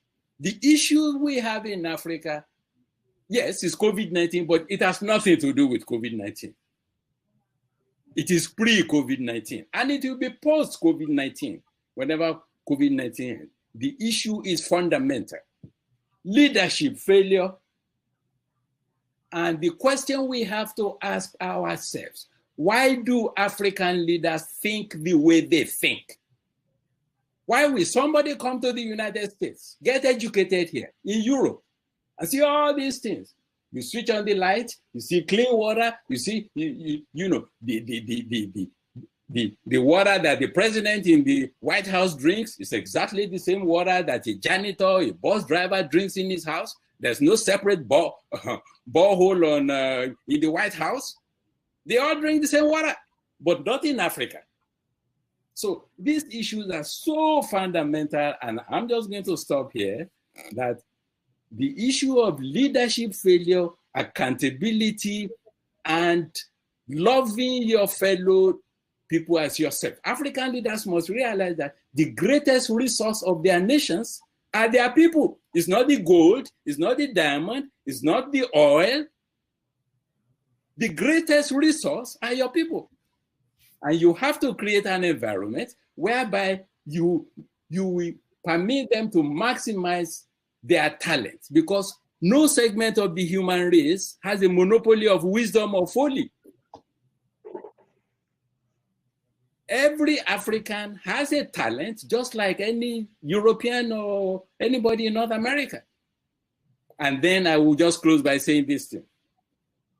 The idea of people saying that, you know, blacks, you know, can't do this, can't do that, we're at the bottom of the ladder. It is a fundamental problem that has to be overcome, because we are not the color of our skin. There is all the 7.8 billion people on this planet.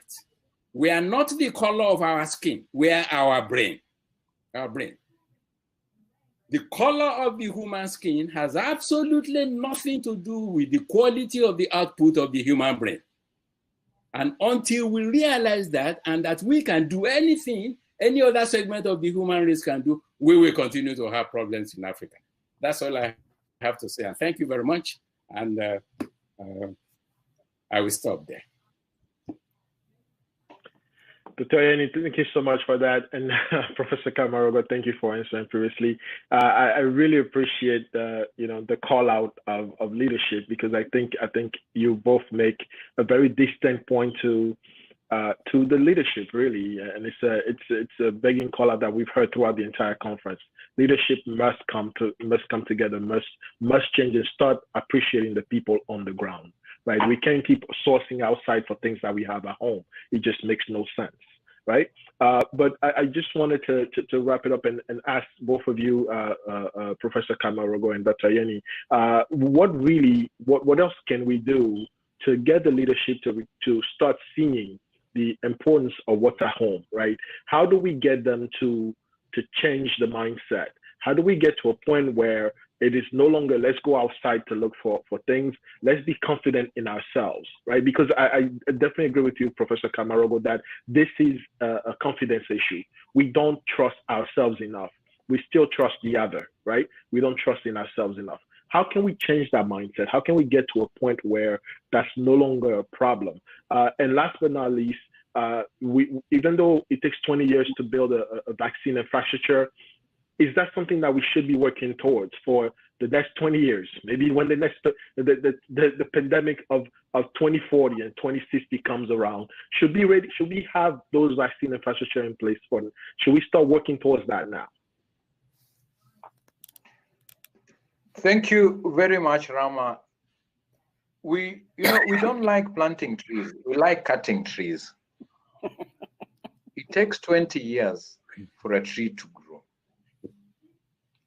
And if you look at our equivalent of national medical research institutions, and they have big names, Kenya, Nigerian, and so on, and they sound like American or British.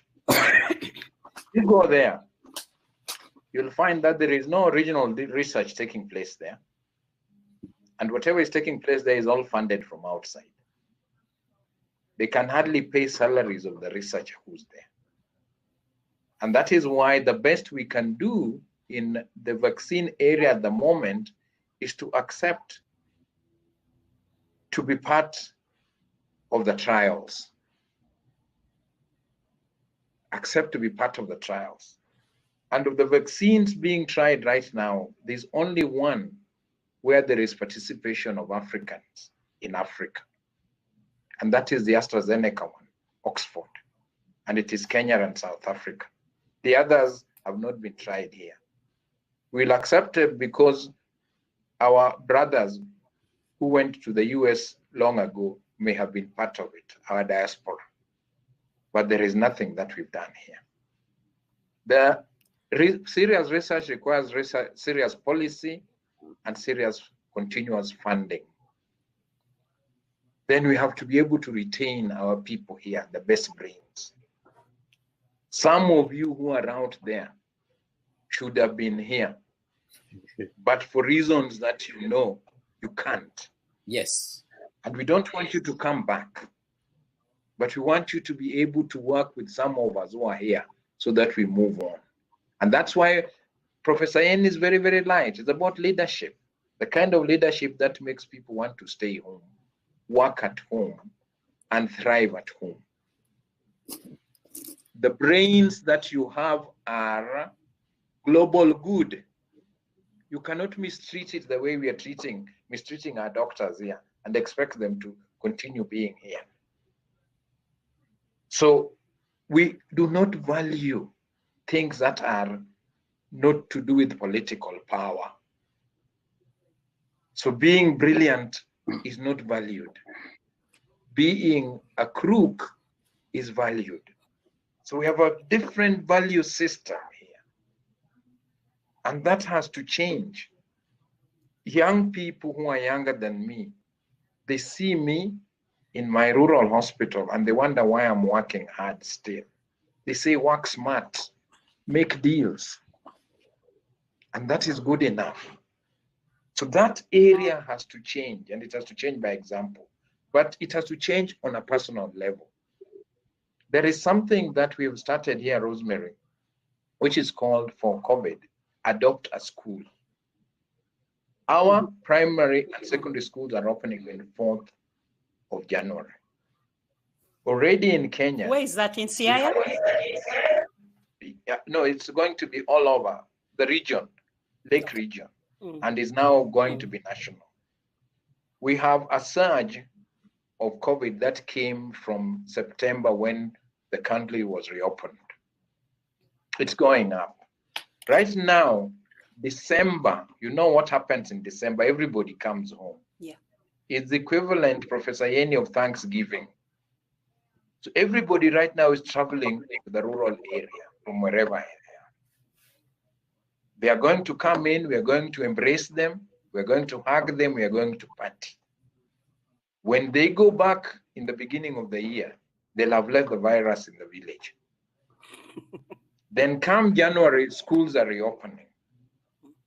In Kenya, most of East Africa, most of our schools are boarding schools. They get kids who come from the other end of the country and they travel through the public system. So even if they didn't have it at home, by the time they've traveled in a crowded transport, they'll arrive here with the virus. So we're going to have a surge upon a surge upon a surge. How do we handle that if we don't even recognize it? Now, with the adopt a school thing, our schools are not ready in terms of COVID compliance to open.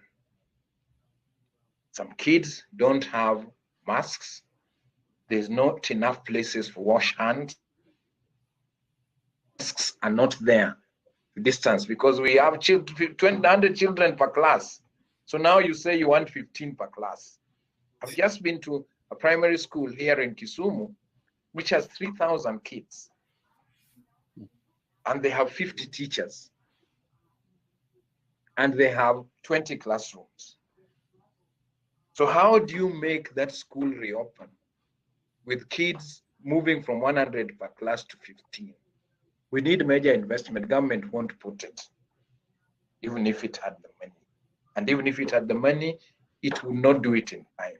So what we are saying, adopt a school is for you, me, Rosemary, and so on, to look back where we came from. These schools are our alma mater. The school from your village. Make sure that it opens and it stays open. Call the head teacher. Tell them I want to be part of the solution. Join them on Zoom. Discuss what they want done. Help them with a solution. You don't have to be rich to do that, because the things that make our places remain behind is not just money. If every African who is somewhere in the US or wherever in the diaspora got back and said, I'm taking 2 schools that I'll work with. Every week I'll be on Zoom with them and find a way of doing it. We started that thing for the Lake Region LREB, the 14 counties. We've now brought the Rotary Club on board and we're saying this thing must be countrywide. Our kids going back to school is too precious an activity to be left to governments that have no leadership. So get your hands dirty now, because there is a Silvanus Ayeni right now being prevented from being you by COVID because the school won't happen. And I believe that there's enough of us to change our schools. And in doing so, the communities around them, and in doing so, those kids, so that they grow up knowing that when you grow to be somebody, you don't go away. You come back, hold the hands of the kids, and go with them. That is something that being in the diaspora, and I define diaspora as anybody who's working more than 25 kilometers away from their home. Because Silvanus, you'll agree that there are people in Lagos who go home less often than you. There are people in Nairobi, Rosemary, who go home less often than you. You may be in New York. But as far as the home people are concerned, they're in the diaspora. Diaspora must be redefined. When you're not in your village, you're in the diaspora. What do you bring back? We are the fruits that got ripe and fell from the tree. That fruit usually is the one that starts germinating, and it is moved to be the next mango. If all these next mangoes are not germinating, then the species is gone. Yep. And this is what we are taking up. I'm willing to share this with you And now we are going to do it because you can actually register online, choose the school online, and move away with it. This is something that we can make African so that we keep our schools and our kids open. We could then replicate that in health and so on. Because all these problems are not because we don't have the brains. It's not because we don't have the resources. It's simply because, as Professor Yeni says, it's about money. How come right now there is no African government that has put money into buying these vaccines? Even in the COVAX WHO thing, the African government has put in money. You'll find that they're buying arms right now. You'll find that they're refurbishing the cars that the president motorcade has. You'll find that they will not sell that plane that he uses once a year so that he buys vaccines. I mean, these things are personal. And unless these things become personal to us, and we feel that we must do something, then everybody else goes there and says, what do we do? Me, I know what I do. I'll adopt a school. What would you do, Rosemary? Professor, we are really honored that you've given us the time to talk to us. I mean, honestly, we could not have identified the perfect person for this occasion to talk about UHC and COVID mitigation. You are just dead spot on. We cannot resolve all the health issues now. We want to make our continent safer health-wise. This is what I was writing on the chat. And Professor Silvana Sayeni, I need to correct that. I called you doctor, but you're a professor, our neurosurgeon, our brother from Nigeria. We really honor you. We really appreciate all the information, the anecdotes. Where do we go from here? Professor Kamarogo, if you're able, you could write in the chat. I think you and I, through WhatsApp, you did share with me the information on adopting a school, which I'm already doing in my constituency in Budalangi, in Busia, Kenya. But I mean, I can still do more. I feel privileged to be in the position that I'm in, and I want to help. And while I'm making that appeal, I think everybody else listening, tuning in, will be looking at these notes later on, or to actually take that challenge. So if you're able to type that information here or share it with us, we can do that so that at least we start this conversation and move it to the next level. As you say, the answers are within us. Africans, we have the resources. I mean, I've lived in all those places that you talked about. I lived in Liberia and Guinea at the time of COVID. Professor, change your camera. We can't see you. We can't see your head. Something is happening. There you go. So please, really, I just want to take this opportunity to thank you very, very much, to appreciate you, and to say a luta continua. And if you have any final thoughts, and really very, very briefly, you have a few seconds. Professor Yeni. Thank you so much. And thank you so much, Professor Rogo, for that challenge. And I'm just going to share my screen. I'm going to show you a picture, okay? Just to tell you that I have taken over your challenge. Just give me a minute. Can you see that picture or you don't? No. Okay. Not yet. Not yet. All right, let me, I think I need to share my screen here. Okay, double click this, okay, share. Let the challenge start with us. Even Rama here is adopting some schools in Benin and in Kenya. Can you see the picture? So we're good to go. Oh, I there can see you that go. from, yeah. You see, do you recognize this man? Looks familiar. Do you see these children? You know, when people ask me how many children you have, I said I have 3,000+. For nearly 20 years, we have been supporting this poor community in Nigeria without the efforts of wonderful team that we have put together. These children would have had no education. This is not a private school. This is a government school that the government of Nigeria, the richest economy on that continent, and I know people are hearing me, but I am not afraid to say this, okay?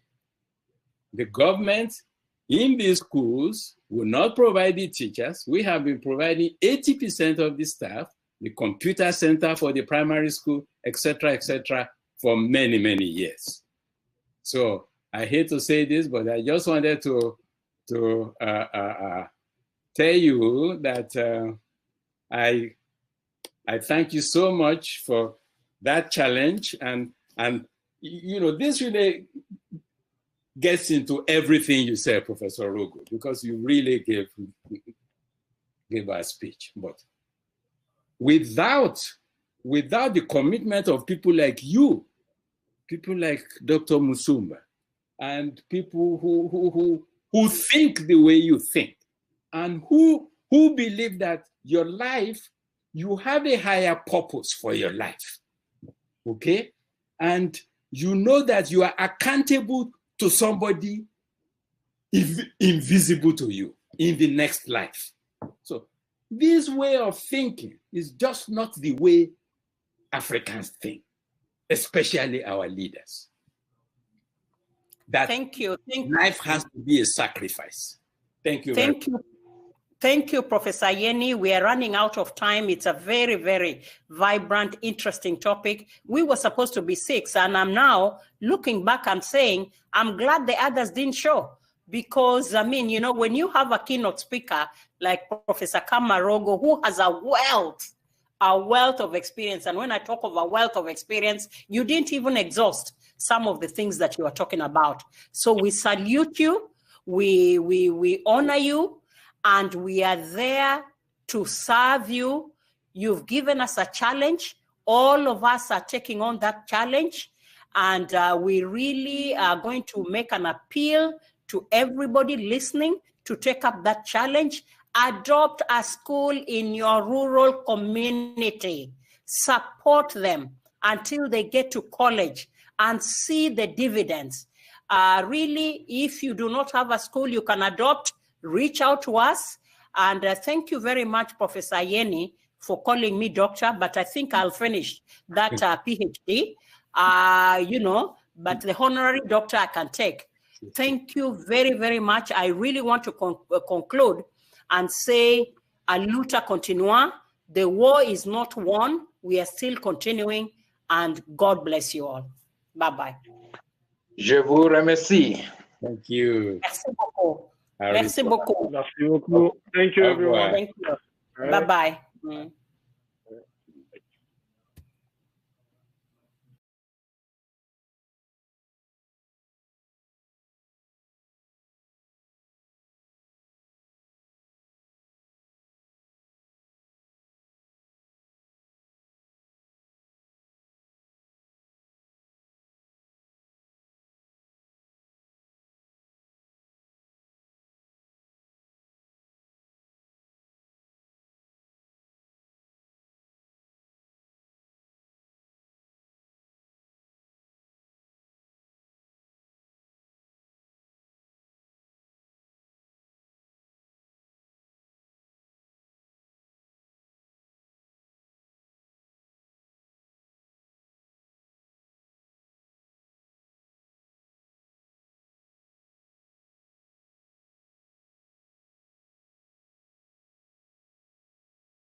evening. Welcome to our session this evening on cross-cutting issues, and I am so honored and privileged to have amazing speakers on board tonight. We have Ms.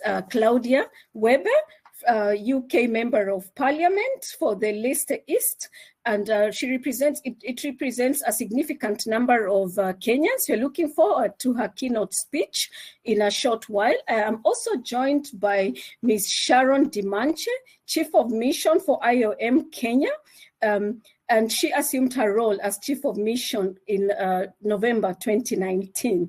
I will name her accolades later, quite a number of things, very impressive. Welcome, Sharon, nice to have you on board. We also have with us Mr. Jota Tadesa, who brings over 20 years experience as customer-centric IT executive with proven outcomes of influencing and shaping and executing enterprise strategies that take data and translate into meaningful digital transformations. He will be able to say more about him shortly before he presents. I think that will be good. I am also expecting a number of panelists who will be joining us later. And without further ado, I want to welcome Honorable Claudia Weber from UK to give us the keynote speech. Thank you, you're welcome. Nice to have you here. Thank you, Rachel. And you know, even from such a great distance, it is an immense pleasure to join such an esteemed panel of speakers for today's important event. For those of you who don't know me, I am the Member of Parliament for my home city of Leicester in the UK. I'm a proud anti-racist, socialist and anti-imperialist member of the African and Caribbean diaspora. I'm also incredibly proud to be the first British-born Member of Parliament of African descent from the beautiful Caribbean island of Nevis. I'm deeply connected to the African and Caribbean diaspora. My ancestors shape my politics, and I share the pain of their suffering because of the historical injustices of slavery and colonialism. But I also share their joy at the liberation that has brought me to my role as the member of the British Parliament. Present day global inequalities remain permanently shaped by the horrors of extractive colonialism and racialized subordination. To combat this, we need the African diaspora to unite, to come together and fight the legacy of imperialism, which continues to oppress people across the world. The coronavirus pandemic has hit all corners of the world. A paper by the United Nations Conference on Trade and Development projected that and estimated that COVID-19 will drag African economies into a fall of about 1.4% in GDP, with smaller economies facing contraction of up to 7.8%. So news of the breakthrough on the vaccine will give hope to millions that there is light at the end of the tunnel. Yet it is vital that we push for the vaccine to be distributed on the basis of need, not the ability to pay. This is especially the case at an international level, as it is crucial that African countries and other areas of the global south are not denied access to vaccines simply due to the ability to pay. You know, as a former empire, the UK has a unique responsibility to ensure that we honour our commitments across the world. It is vital for us to consider the impact of British colonial legacy on modern day global insecurity. It is therefore shameful that in the UK government is cutting development funding at a time of global crisis, especially at the same time they announced an unprecedented peacetime increase in military spending. Turning our backs on the world's poorest is a political choice. The government, I believe, in the UK have made this is the choice that they have made, not a political necessity. Rather than stand up to our historical responsibilities to the peoples that were oppressed under the British Empire, our government here in the UK have turned their backs on the true history of colonialism. To give just one example, it is actually unacceptable that instances of appalling murder and violence at the hands of the British state have been erased from present-day memory of empire. Nowhere is this clearer than in Kenya. There is collective amnesia in the United Kingdom regarding British torture camps in 1950s Kenya, where members of the Kakaya tribe were systematically tortured, starved, beaten, mistreated and raped, as well as the massacre of the Sotak people, where 1,800 Sotak men, women and children were murdered in a colonial land grab, and countless other atrocities. Across Kenya, Africa and other regions forced to endure the injustice of colonialism, indigenous communities were systematically alienated from their rightful lands. This historical injustice laid the groundwork for decades of uneven development and corporate extraction, as we see the persistent damage caused by global tea plantations in Kenya's beautiful Bomet and Kericho counties. These are the injustices which we as a diaspora must unite to oppose. There have been signs of encouragement for Africa with the Black Lives Matter movement, of course, achieving global prominence. And I stand in full solidarity with the Black Lives Matter protests. And I will always support activists across the world who are safely and peacefully opposing systems of racist oppression. Despite the many successes of the Black Lives Matter movement so far, recent events demonstrate how much more there is still to do. And I believe it is crucial for the African diaspora to capitalize on the global movement for racial justice, and to ensure that its righteous anger is targeted against the historical injustices caused by extractive, violent imperialism. I have been building links with the African diaspora community, such as by campaigning for the Sotak massacre in Kenya to be taught as part of our national curriculum, and for the British government to ensure that the long overdue formal apology for this atrocity is indeed given. Yet I'm gravely concerned by the lack of awareness of the destructive history of the British Empire.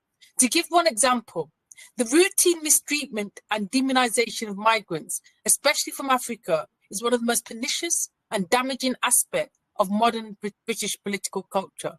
Asylum seekers arriving in Britain are often from countries where the UK has contributed to actually their downfall. So in a sense, what has happened is contributed to their disruption, either by arming current conflicts or through the enduring legacy of colonialism. This is just one of the many manifestations of the enduring destructive legacy of Western colonialism. All of us in the diaspora are affected by this vile demonization of Africans. The time has come for former empires to apologize for and take seriously the historical debt that they owe to the countries, communities and individuals who endured their cruelty.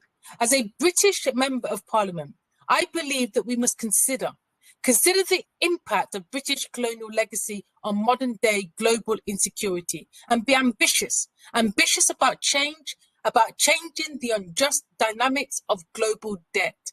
The Jubilee Debt Campaign has said that cancelling debt payment is vital to alleviate the mounting financial pressures on poorer countries. This was after the organisation found that more than 60 countries are spending more on paying their creditors than they are on their population's health. Many African countries commonly pay more than 10% interest on their borrowings, while richer nations are paying just 1% or less. In Kenya's case, the country currently owes the equivalent of 60% of its GDP into central government debt, according to the IMF. This is a direct consequence of the uneven power dynamics forged through centuries of violent extractive colonialism and imperialism.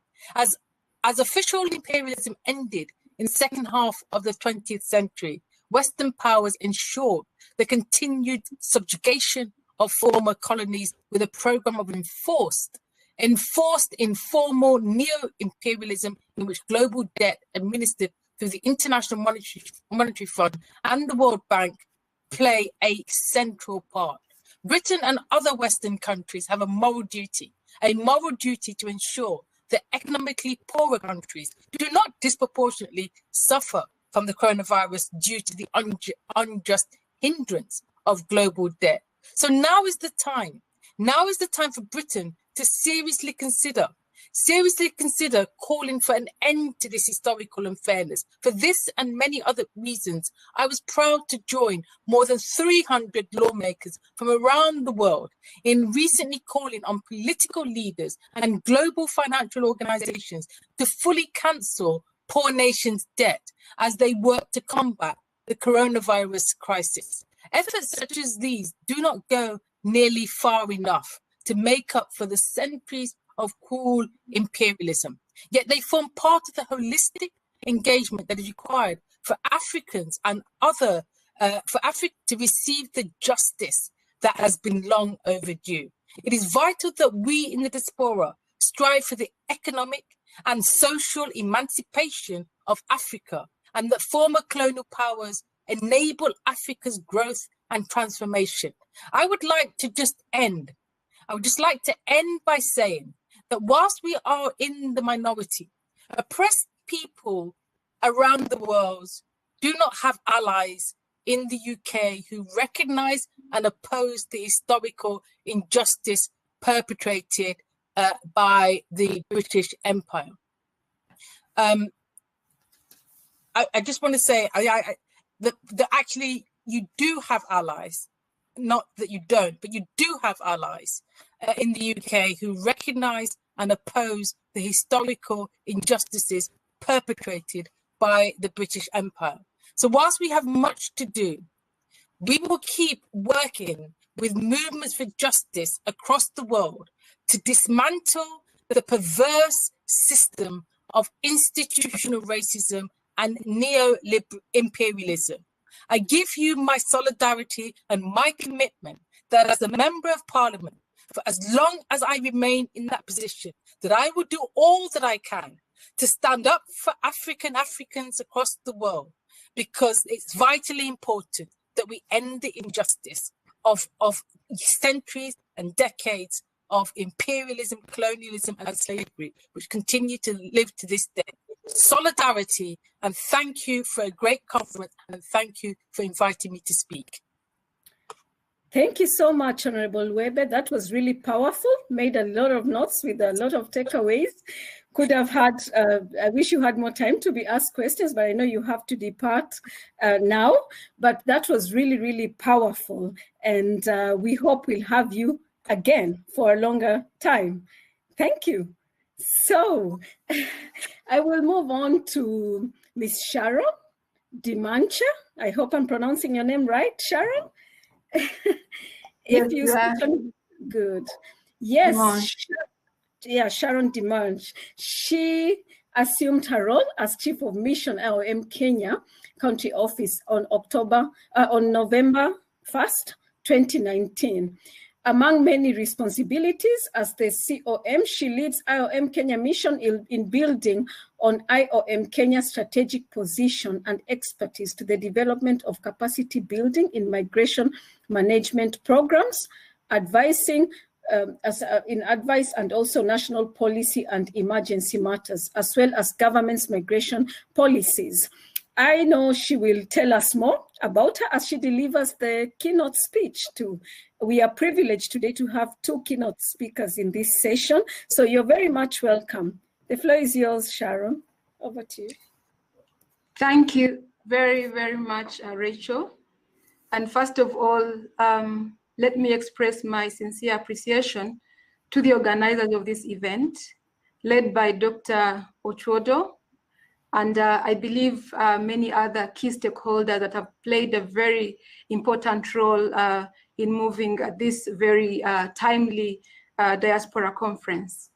It is my pleasure for me to be here today on behalf of the UN Resident Coordinator in Kenya, representing the entire UN family, to speak to you on this auspicious homecoming convention, leveraging diaspora resources for Africa's economic recovery post-COVID-19.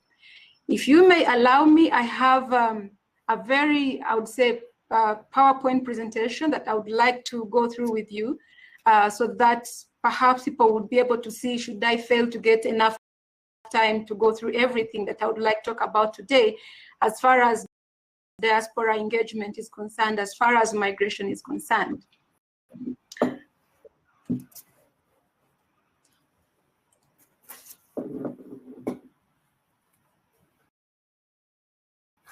I hope you can see my screen. Are you able to see my screen? Yes, it's coming up. Okay, great. As we wait for this, for my screen, for my presentation to be very active, please let me first begin with some background information on diaspora situation globally. We will also look at East and the Horn of Africa region, and of course in Kenya, and our collaboration with the government of Kenya, and of course my own role in leading this exciting partnership as the Chief of Mission in Kenya, as well as IM's mandate on migration issues as the UN Migration Agency and the coordinator for the recently established UN Network on Migration, which supports governments with implementation of the Global Compact on safe, orderly, regular, and responsible migration. It looks like my screen is not on yet. Not yet.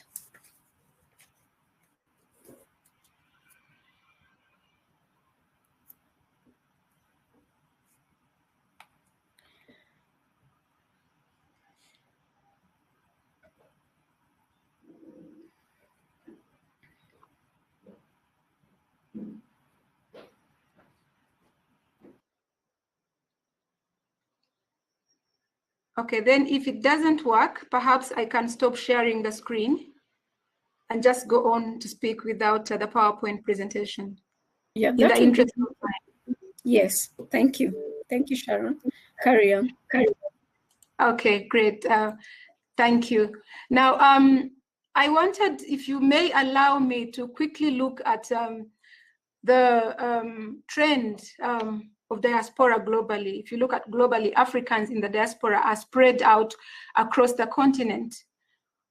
We have many diaspora in North America, about 39 million, over 100 million in Latin America, and 13 million in the Caribbean, and 3.5 million in Europe. This is according to the World Bank estimates. In Kenya, we estimate to have about 3 to 4 million Kenyan nationals who live and work abroad. And among those, we also have those who are working in Saudi Arabia alone, about over 70,000 Kenyans. And if you may allow me to highlight the main drivers of mobility or migration from Africa, and specifically looking at the East and the Horn of Africa, poverty and unemployment have been the leading forces behind migration, where we have seen many women, men, boys, and girls involved in migration, both regular and irregular migration.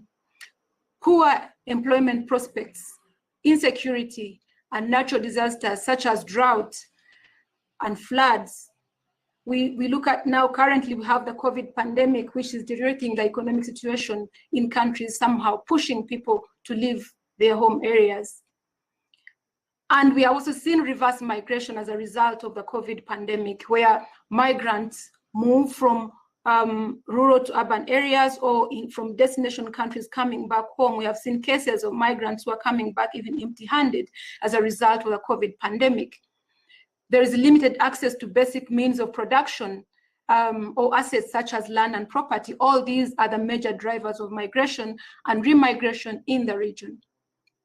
If you may allow me to highlight the migration and the growth of global diaspora, we see that there are key temporary trends which impact on the pledge to leave no one behind, especially in the 2030 agenda.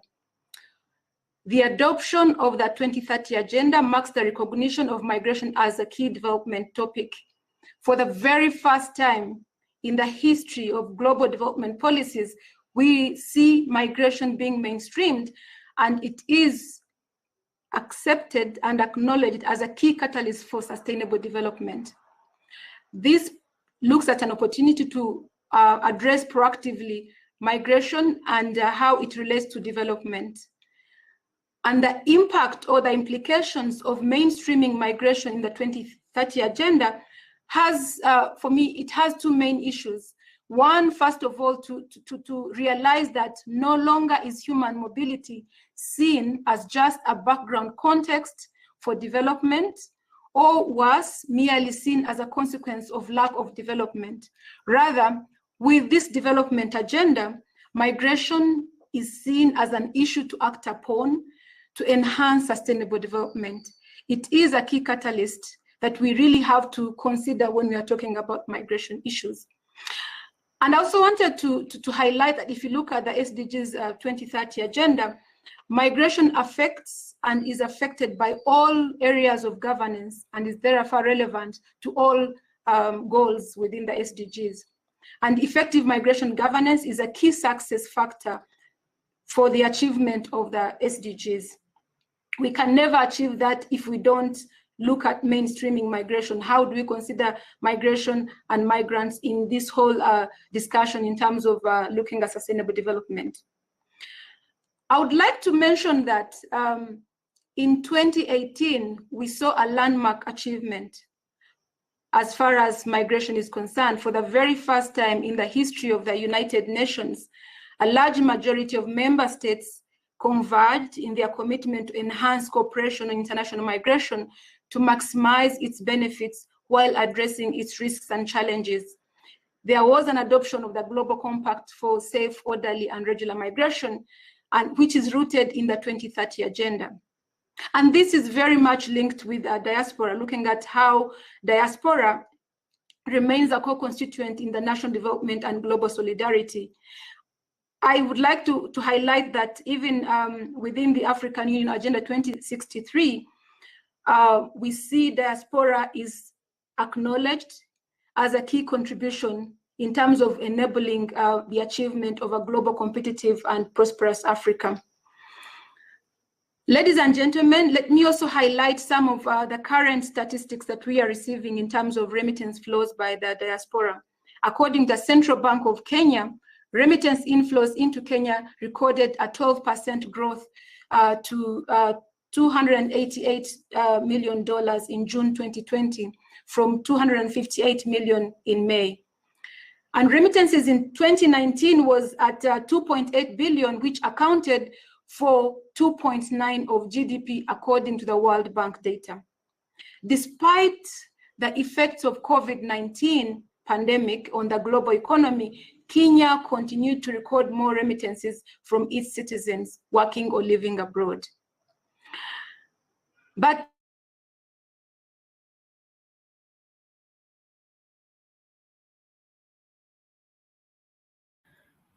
it looks like we're having some sound issues, or is it only from this side? Miss Sharon, we lost you. Herr Tedese, can you hear from your side? And Mr. Kelvin? I can't hear her. No, she seems to be frozen. She seems to be frozen. Okay, as they work on getting her back. All right, you're back. Welcome back. I dropped off the call. That's the challenge with technology. Yes, the COVID now welcome back. Yes. Yep. Thank you. I was highlighting just to highlight the impact of COVID pandemic, which if you look at COVID pandemic, it has been a health issue, a health crisis. However, mobility has been one of its biggest victims. And of course, plus many other aspects in terms of development. And this has also impacted on remittances. According to the latest estimates published in the World Bank's Migration and Development Brief, as the COVID pandemic and economic crisis continue to spread, the amount of money migrant workers send home is projected to decline by 14% by 2021 compared to the pre-COVID levels in 2019. And remittance inflows to sub-Saharan Africa were formerly estimated at about $46 billion in 2019 and projected to increase to $65 billion in 2021. That's according to the UN ECA data in 2020. But with the pandemic, these figures will decline. If you look at, there are also more estimates that the economic effects of the COVID pandemic in Africa may, in the best scenario, push about 25 million people into extreme poverty. For poorer households, remittances may be less stable and already low to begin with, as migrant workers from poorer households often engage in migration that is closer to home, where wages are lower than in higher income countries. The ability of remittances to pick up again will depend on possibilities for mobility of migrant workers after COVID-19. Shutting down of economies has led to loss of jobs, leading to decline in remittances being sent back home. And this has continued to cut down on the vital support to communities. Recently, we witnessed, like here in Kenya, how migrants were depending on remittances. We have even refugees like Somali depending on these remittances. Some of them were left destitute. They didn't even have basic needs, food. They couldn't get food. They could not afford even rent. The economic volatility caused by the pandemic has made it very difficult for remittance service providers to set exchange rates, leading to higher foreign exchange related fees. Many remittance recipients do not have many form of social protection, so they are not even able to fill any gap in income arising from a decline in remittances received. It's important to note that diaspora remittances is now Kenya's leading sources of forex, ahead of tourism and agriculture exports such as tea and coffee, among others. Currently, Kenya is one of the top 8 highest remittance recipient countries in Africa after Nigeria, Egypt, Morocco, Tunisia, Ghana, Algeria, and Senegal. And they're sending quite a bit of remittances back home. And on this note, if you may allow me to please commend the efforts of the government of Kenya to enhance diaspora engagement. There have been quite a lot of efforts that the government has undertaken. And one was the establishing a Diaspora and Consular Affairs Directorate under the Ministry of Foreign Affairs to oversee diaspora affairs and other issues. We, as IOM, we have been closely working with the government, like to put in place some policies which are very key in ensuring diaspora engagement. Like we have a diaspora policy, labor migration management policy, and labor migration management bill currently are being finalized to ensure that we integrate diaspora into the national development, because diaspora are very key in ensuring inclusive, sustainable growth of their economies. And one thing I wanted to mention, Kenya also has unveiled its first diaspora investment fund, which it's licensed investment fund for citizens living overseas to be able to channel more diaspora money into the development projects across the country. And Kenya also played a very big role in establishing the African Institute for Remittances, which is located in Kenya, in Nairobi. And this is intended to build capacity of the member states within the African Union to facilitate remittance and its impact on development. And this covers remittance senders and recipients and other stakeholders. We have also worked to enhance diaspora investment back home, putting together some of guidelines and booklets that will provide information to the diaspora when they are planning to come back home and carry out their investment. At the regional level, we've had quite a lot of engagement, and one of the engagements has been the iDiaspora, which we launched recently in close coordination with the government of Somalia. And this is a flagship program that has ensured that the diaspora in Somalia are able to actively participate back home, and they are able to join in that platform to share more information, exchange best good practices to mainstream migration through development. We have had quite a lot of initiative developing like a youth strategy, which involves youth diaspora, and looking at some of those needs, like now we are looking at in terms of livelihood. So that the strategy aims to provide guidance on engagement with all young people, viewing them not only as target population, but also as important partners. We have had lots of initiatives in Madagascar, in Rwanda, Ethiopia, Sudan, and I think we will be very happy to continue working with all the different stakeholders to ensure that we leverage diaspora for development. Diaspora has the potential to be a tremendous source for building their national economies. However, in order to leverage diaspora capital for inclusive and sustainable economic growth, it's important that we remain strong custodians to ensure the quality of these remittances. Let's be on guard through appropriate systems to weed out dubious sources of illicit capital, be it drugs, corruption, crime, or money laundering. You may forget everything else, but if you may allow me to just highlight a few of those strategies, which I think are very, very key in leveraging diaspora for development in back home, but at the same time in destination countries where they are, because it's a win-win situation. Diaspora strategies should be more diversified. It's important to consider questions, for instance, on social or economic development. What are we looking at? Empowerment of beneficiaries, looking at financial inclusion, local development, micro-enterprises, among others.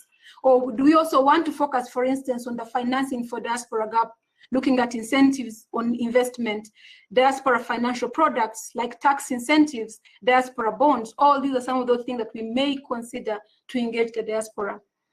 And one thing I wanted to emphasize, it's important to map out the diaspora, to know their expertise, their needs. We don't just want to look at them as, back home we have a saying that when you're milking your cow, you need to take care of it. If you take care of it, then you get more milk. So if you look at diaspora, what they contribute back home, we also need to understand their needs, prioritize them, and see how to support them, and to be able to gain more trust. But you can only do this if you carry out this mapping, understand their expertise, their needs, and the sectors they mainly focus on, and what key areas they see that they can contribute back. And for an informed decision on diaspora engagement policy, we also need to have a well-developed diaspora engagement plan. And these plans certainly need to be implemented. And government should also work on really very comprehensive policies on mainstreaming migration into development plans to ensure that all groups are protected against what now, like we are going through the health, social, and economic impacts of COVID, so that no one is left behind. It's important, especially during this post-COVID pandemic, that response plans, building back better, takes into account all those barriers that migrants face in accessing social and health services, including documentation requirements, language differences, barriers, and what they go through in a day-to-day life as migrants. We have seen lots of challenges now. All these have been exposed by the COVID pandemic. And as borders reopen, there will be a new normal that will require additional changes in infrastructure and programming to reflect the requirements that will be instituted in the short and medium term. The protection of migrants against xenophobia, I'm sure you all witnessed this globally, what was happening, where they looked at the pandemic as if it was something brought about by the migrants, because it's about people moving from one place to another. The COVID pandemic started in China, so how did it end up in, say, in Africa? So there was a lot of xenophobia and other forms of discrimination, which we really have to focus on now to protect migrants against. The protection of livelihood and migrant labor, both within the country and the diaspora, is of utmost importance. We need to look at programs to promote investments from remittance senders in local development and entrepreneurship in countries of origin. Women are very key players in this. We need to enable women to access financial literacy training, formal remittance transfer systems. And remittances, we don't just look at economic remittances, but also social remittances. We have trained doctors, we have nurses, we have experts. They can contribute back home, but this will only happen if we leverage properly diaspora in the development back home. One thing I wanted to highlight, which also comes in the SDG 2030 agenda, but also the Global Compact on Migration, is reliable data. I think the need for accurate data that is reliable has been a chorus we have been singing almost everywhere. But what do? How can we work on having more accurate, reliable data so that we have a more evidence-based interventions, policies, programming, as opposed to having just a general response that as we assuming that we have one size that fits all. We need to have tailored responses informed by accurate data. Coordination is very important. We need to coordinate with different stakeholders, the private sector, the government, CSOs, NGOs. We need to look at a whole of government approach and a whole of society approach in ensuring this coordination. When it comes to coordination, allow me to highlight one important point. I mentioned about the Global Compact for Migration, which was recently adopted in 2018 in Marrakesh. And the UN Secretary General established the UN Network on Migration to coordinate all efforts of the UN in supporting government to implement the Global Compact on Migration. IOM has been appointed as a coordinator and secretariat of the network.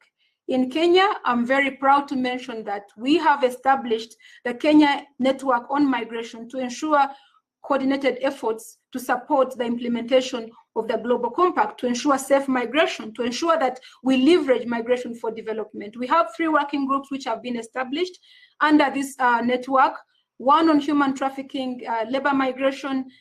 This one mainly focuses on leveraging migration for development, and it brings in different stakeholders, the CSOs, the private sector, the NGOs, to deliberate on labor migration issues, share information on key initiatives, trends and issues that relate the impact of migration and development, and also identify more opportunities. So I look forward to having all of you, especially the starting point is this Kenya Diaspora Alliance, and plus many other stakeholders on this platform. I would like to thank you very much, lastly, for your invitation and your attention, and I wish you very fruitful deliberation. I believe there are so many other panelists who will be sharing some of these insights.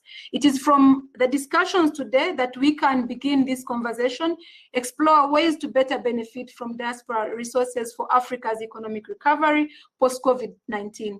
IOM and the entire UN family remains available to be a strong strategic partner in your efforts in 2021 and beyond. I thank you so much once again.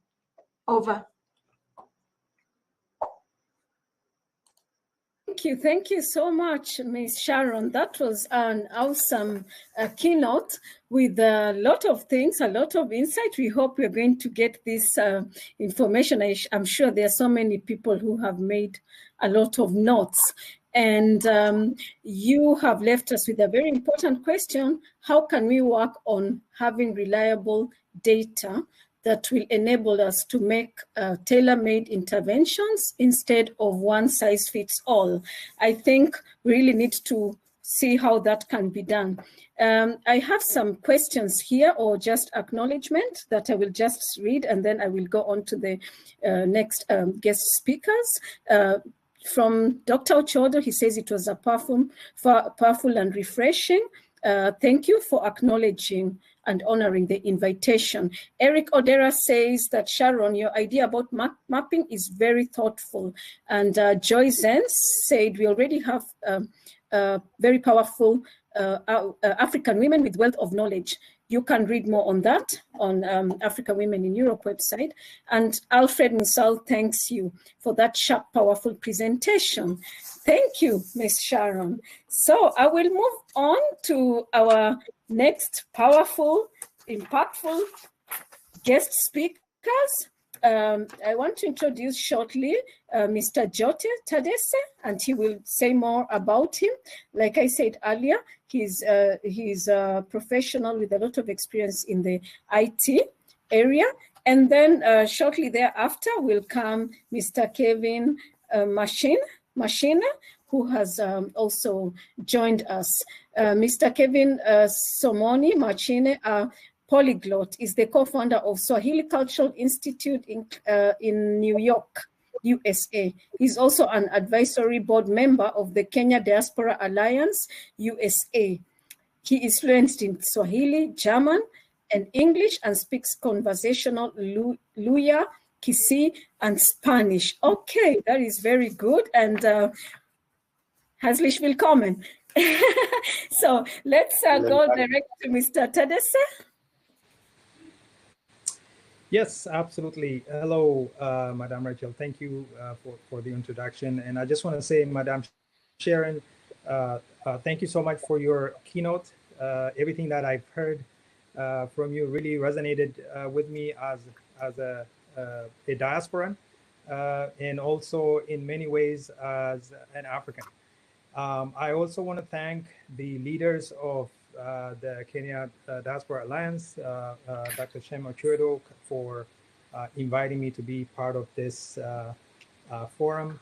And I just want to appreciate and acknowledge this opportunity. And today I come to you with really wearing three different hats. Firstly, as the son of Africa, who was born and raised in East Africa by way of Oromia, Ethiopia, and Nairobi, Kenya, and then been also living in the U.S. in the Midwest. So really educated in the Midwest by way of Iowa and Minnesota. So, and also really I have been an active member of the African diaspora in the Midwest, being part of the ecosystem that is looking to explore ways of bringing various innovations that are meaningful for the economic development of the continent in our own way. So I'm a professional in the information technology industry, where I've been working for the last 20 years. But also I am an entrepreneur with aspirations of bringing meaningful innovations back to Africa, which I'll talk to you about as well. As a community organizer and leader also, I've been involved immensely in bringing the gift of learning and education back to the continent as well, which I'll touch on a little bit. So perhaps really one of the topics that Madame Sharon talked about is what is the role of the diasporans when it comes to the enormous volume of remittance that we provide back to the continent on a yearly basis. So I'll go ahead and before I share my screen, I want to introduce you to one of the initiatives, innovations that we, the African diaspora professionals, have been put together. It's called Diaspora Care. And the name indicates the ability for diasporans to be able to care for their loved ones anywhere, anytime. Now, why the focus on that topic? Well, one of the common issues and problems that the global diasporans have faced is, we have come to the Western world, seeking for better education, better life, and really to become somebody for somebody back in our homeland. And but once we achieve that, we've always had a common social and moral obligation to take care of our loved ones back home. And the way we do that is through remittance. And Madame Sharon really has shared that, over $46 billion being remitted back to the sub-Saharan Africa on a yearly basis. And that volume expected to go up to 65 billion and plus, right? And that volume is really way more than the GDP of many of the countries that we know within the continent. and it hasn't been very well organized in being able to really unlock economic value for the continent. And that number is known only through the official numbers. The informal channels through which we also remit is estimated to be even 2 or 3 times more than that formally known number. So what we came to understand is, what if we start by providing an innovative platform that provides a purposeful remittance for diaspora members? And when we say purposeful, of course, we know that diasporans send remittance back to the continent for many purposes. One of them is healthcare. And when, and I'll give you an example, if my relative calls me from home today, indicating that, you know, they're not feeling well, they need financial assistance to be able to take care of their chronic disease conditions, well, the first thing I do is I send that money. But really, without having any understanding of their financial reality on the ground. So Diaspora Care has come up with a solution that really connects the diasporans to the pharmacists and the clinicians that care for their loved ones in their home countries. So let me go over to my a quick presentation that I want to be able to show you. Give me a second here, and let me know if you can see my screen. Yes, it's visible. Excellent. So, and again, really, the mission of Diaspora Care is solving a problem that has not been addressed for many years for millions and millions of African diasporans across the globe. So, you know, the numbers really tell us a very compelling story. Every year, over 100 million people get sucked into the cycle of poverty simply because they cannot afford the basics of their healthcare expenses. So for many people, it is a question of either putting food on the table or getting the medication they need to treat their diabetes or hypertension or kidney disease, or really those chronic diseases that require a sustained regimen of, you know, treatment and medication. But at the same time, the cost of medication is anywhere between 4 to 17 times more than the international prices in many developing countries, including the African continent. And on top of that, you know, with that kind of price, over 67% cannot afford the essential medicines that are required to treat chronic diseases. So this is really what the World Health Organization is telling us. Now, with this number in mind, we don't see just at the problem, but we also see an opportunity for Diaspora Care to step in and really provide a meaningful solution.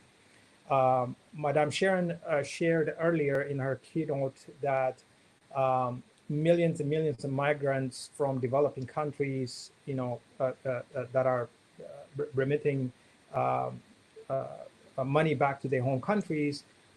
Like I indicated, you know, migrating out of our home countries in search of better opportunities, but we really at the same time feel that social and moral obligation to help our relatives back home. And globally, right, all migrants across the globe, if you look at it at the kind of a global perspective, is over $423 billion being remitted, and, you know, as recent as 2018 for payments, you know, goods and services, including healthcare. But we know that the current system, the current solution that is in place, does not enable a purposeful remittance, a direct cross-border payment into merchant accounts in developing countries, but also, you know, predominantly the African countries. So what we set out to do is, how do we solve this problem, right? And beginning with the kind of what we call the low-hanging fruits and the most pressing needs, which is the ability for our loved ones to be able to access quality and affordable medication from the local pharmacies and healthcare institutions in our home countries. So, you know, the diasporans being the supporters of our beneficiaries, we have remittances that we send. Often it is not used for its intended purpose, and it gets diverted for other purposes, right?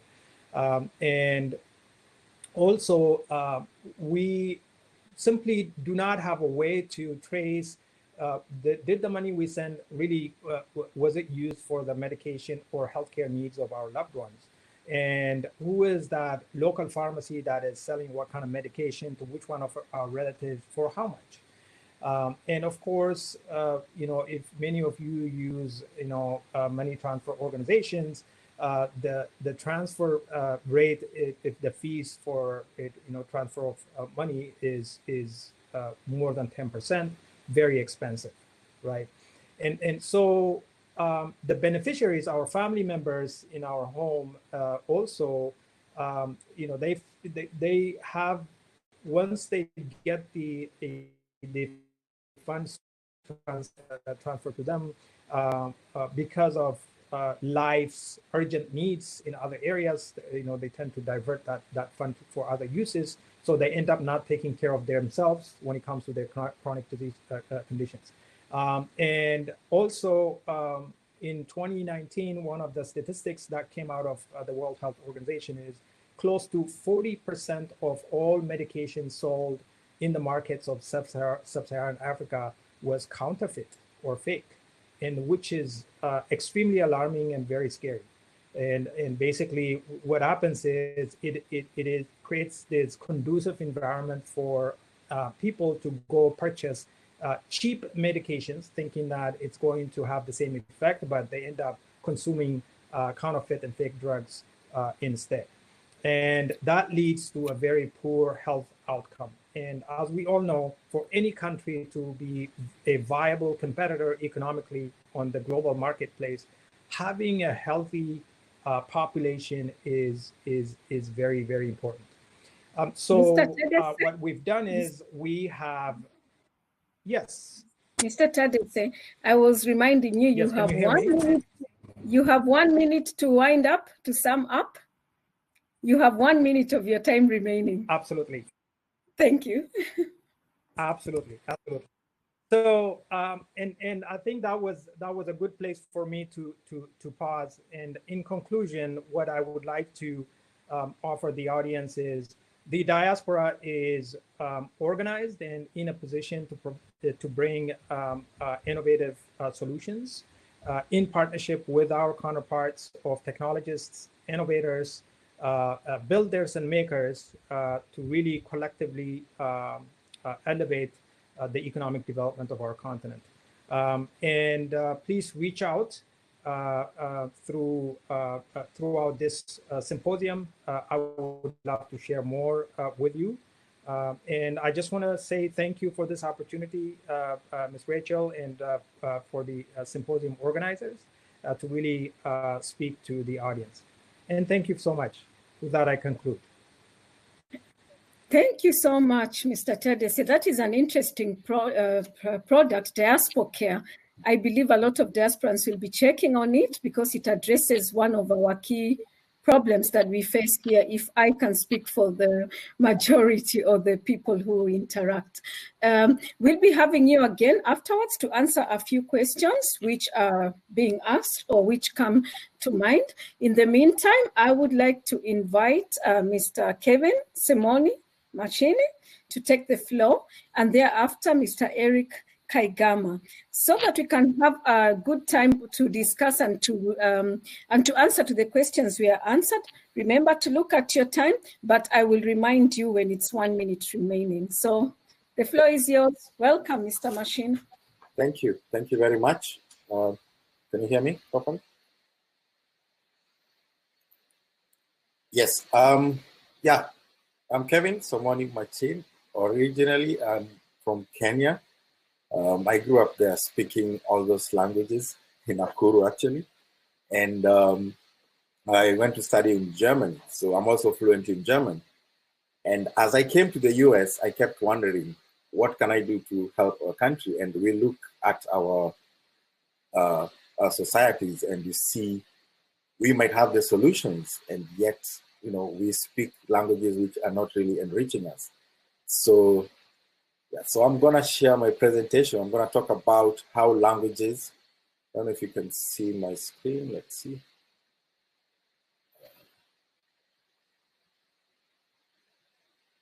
Can you see my screen? It's coming up. Okay. Yes, so I'm going to talk about how we can galvanize our cultural assets to enable participation in the fourth industrial revolution. And by cultural assets, in this sense, I mean languages. So that's one of the strongest cultural assets we have. Nelson Mandela said, if you talk to a man in a language he understands, that goes to his head. And if you talk to him in a language, his language, that goes to his heart. So English, French, Portuguese, all these languages we speak in Africa are foreign languages. And when the colonialists came to Kenya, or Africa for that matter, they pretty much eradicated our languages at the expense of us learning English or their languages, so that we kind of erase our history. So what is the cost of such movement, or rather such eradication of our languages? We forget to see that speaking more than one language has very great benefits. For example, it enhances the cognitive functions. As you get older, they say if you speak more languages, your cognitive functions will still be in place, as opposed to somebody who is monolingual. You also increase the self-esteem. You're able to participate in more global community in more ways, since you can communicate with a wider variety of people and get information from more places. You can even learn from other peoples and cultures, like I did from different cultures, not the languages I've learned. But more importantly, in terms of development, I think speaking an extra language opens up more markets. There was a study done in the UK, and it was determined that UK loses about 3.5% of its GDP annually. That's around 48 billion pounds, because they assume everyone speaks English. That is, they go out to the markets in Europe and they don't make an effort to sell somebody in their language, rather than assume they speak English, but they fail to make the connection, and hence the sell. So they lose out to countries like Switzerland, which has a multiple language, they speak multiple languages. That way they're able to attract or speak to a wider variety of clients. So if you put that in the context of Africa, where we force everyone to learn English or French, you find that we shrink our markets such that we're only able to deal with English-speaking countries or French-speaking countries, which is a very small piece of the pie. If you think of countries like China or Korea or Japan, they have their own languages. They might go to the Western world to speak or learn English, but they still maintain their own language, and they develop their countries using their own language. Why do we Africans think that we have to use only English to develop our system? And even with the English you try and learn, not everyone can speak English. If you go to the villages, say in northern Kenya or southern Sudan, people, there are not teachers who can teach English or Arabic, for example. So they have to, first learn the language before they can teach the people, which is a big, big, big problem. So how is this relevant in the fourth industrial revolution? Think about Siri and Amazon Alexa. You speak to them in English and they talk back to you in English or any other language. If you speak to Siri in Swahili or Amazon in Swahili, they wouldn't understand what you're talking about. Why? Because our languages don't feature anywhere. So with the ongoing automation, the traditional manufacturing and industrial practices, they're using smart technology. And there's one technology called natural language processing, which is a branch of artificial intelligence. Essentially, it's a code which reads the language and kind of can operate machines by themselves. So if the language you have to learn is English before we can even think of developing our communities, we have a long way to go before we can catch up to where the world is moving. But if we develop a more content with our natural, environment, say, Western Kenya, we have things which are specific to there, but why do we need English to develop our communities? Mr. Kevin? Yes. You will need to start summing up. Okay. Because of the time constraint. Yeah, thank you. Thank you. So what does this mean for Africa? So we lack content in African languages. So this means underprivileged groups will continue to lack access of information. And what can we do about this? So we need to create more content in African languages so to be able to adapt these NLP technologies and applications to our development priorities. So why did I choose Swahili? Why did we choose Swahili? Because Swahili is the most spoken language in Africa, rather in the world, or African language in the world with more than 200 million speakers. The AU, EAC, SADC have adopted Swahili. South Africa, Namibia, and Botswana have it in schools. And with more than 2,000 languages in Africa, it's kind of difficult to kind of build content on all these languages. So Swahili can be an excellent interlocutor for these other Bantu languages. So what we did at Swahili Cultural Institute, we set up an institute which is going to create content and knowledge that will be relevant for us to participate in the new fourth industrial revolution. And we're actually launching this weekend officially. And you're all invited to a video official launch, and you learn more about the Institute and how we can put Africa back on the map.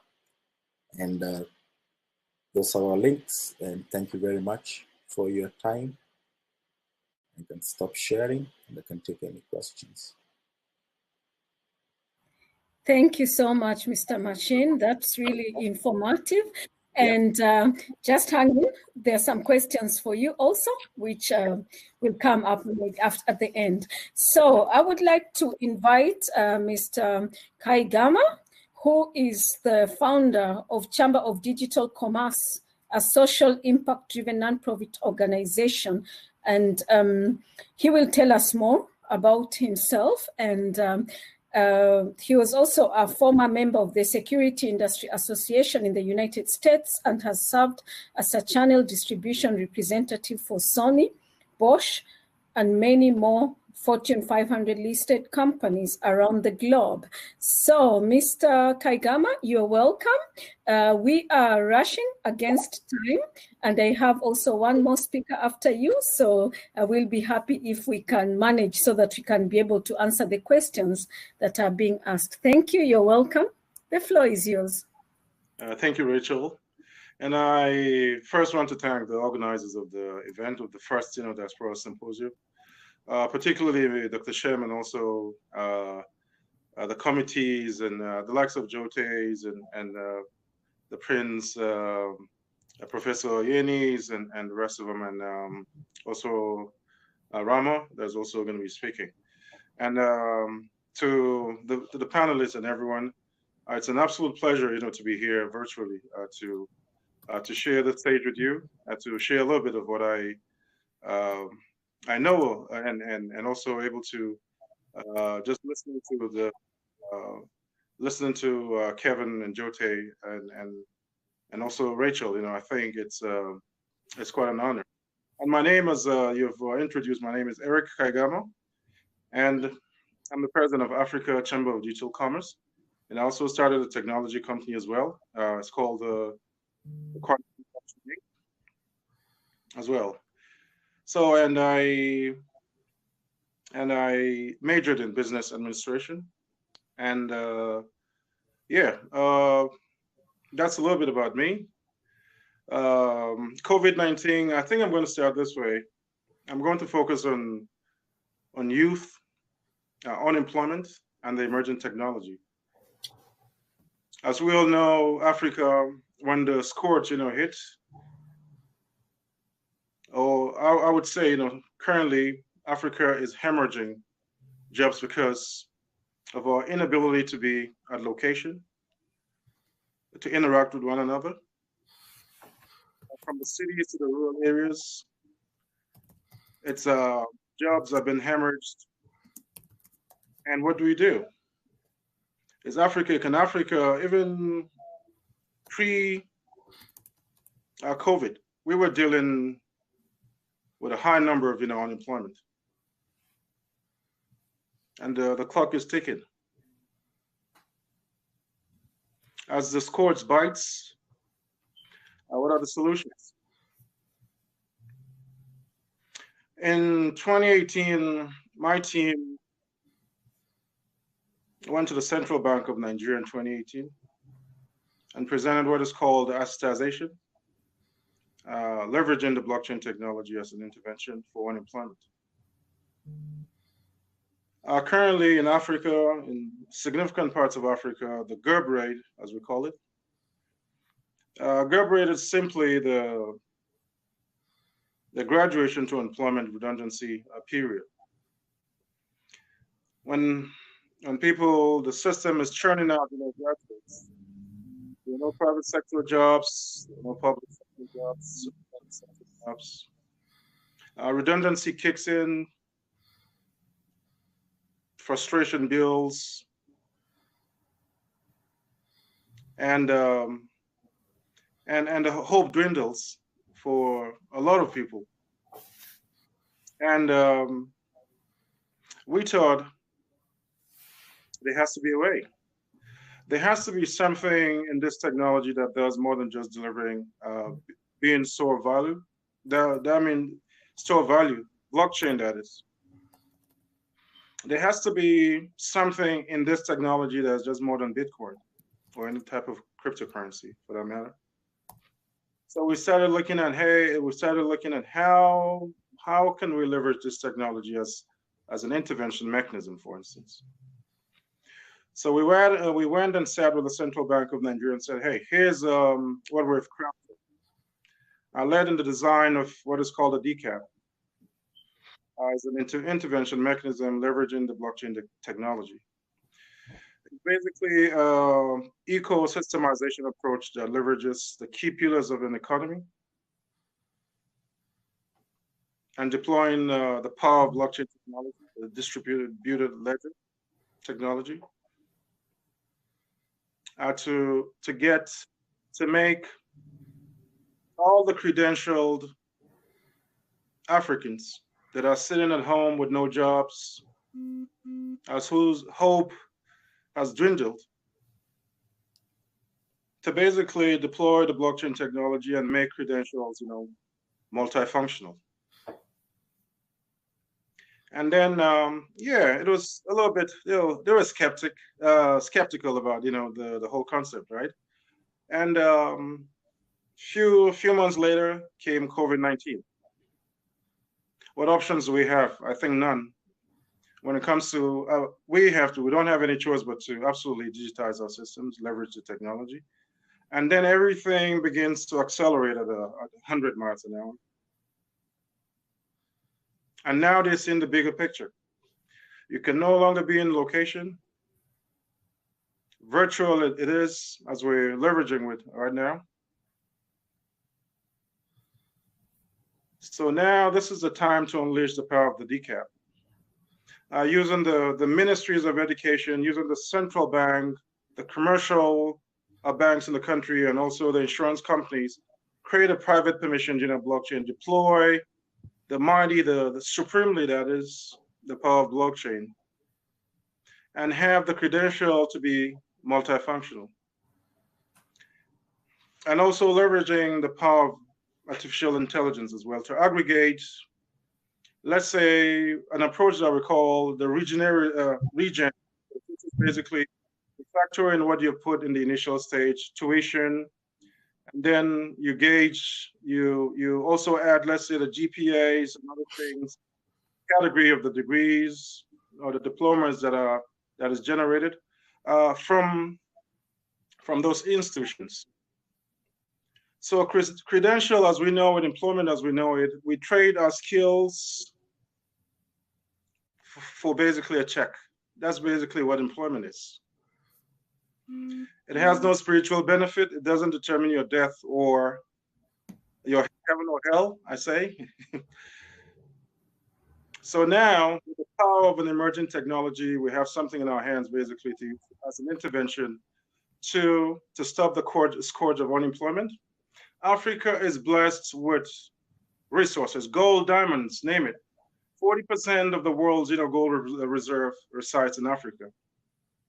So we've decided we're going to take in the blockchain and our approach to deliver the DCAP, we're going to take additionally an approach which is called the in-ground asset monetization. You determine what you have scientifically, what you have on ground based on a certain metric. Then you use it as a guaranteeing mechanism from the central bank to basically make the DCAP, the credentials function as a digitized, collateral within the financial system. It accelerates the financial inclusion of the significantly redundant or unemployed, Africans or African graduates or credentialed, men and women. Imagine when you get into the university, the system begins to populate, the tuition you've put in, your GPA, your performance as well, the category of your degree. Then when you graduate, the system now hands it over electronically to the central bank. Central bank deploys the methodology of assetization. It takes up a digital identity. When it takes up a digital identity, you take a piece of an elemental part of the blockchain technology, which is called the Ethereum. Lace it up with Ethereum, and then it starts to function as a digital collateral. That means a value. Mr. Kaigama. Yes. I will ask you to start summarizing. Okay. Thank you. So basically, the DCAP will accelerate. Thank you. The DCAP will accelerate, will cut down significantly unemployment through this simple mechanism. By getting, like people to have, the central bank assigning value, and then the individual accessing value through the financial systems. That means the banking system within the country. And additionally, that means you have something you could leverage within the decentralized, finance and blockchain, which is a lot of people, I'm sure, that are watching are quite familiar with, or a little bit familiar with. So it gives you the capacity to leverage a credential that has been assetized, digitized, and now performs as a digital collateral, both locally and internationally as well. So this is how we feel if the African nation through the AU countries, and also the diaspora that reside, outside, if we're able to adopt, the DCAP, it will significantly reduce the gap rate and cut down on unemployment. We are going to be using our resource to back the entire system without borrowing or anything of that nature. So this is how I feel with COVID.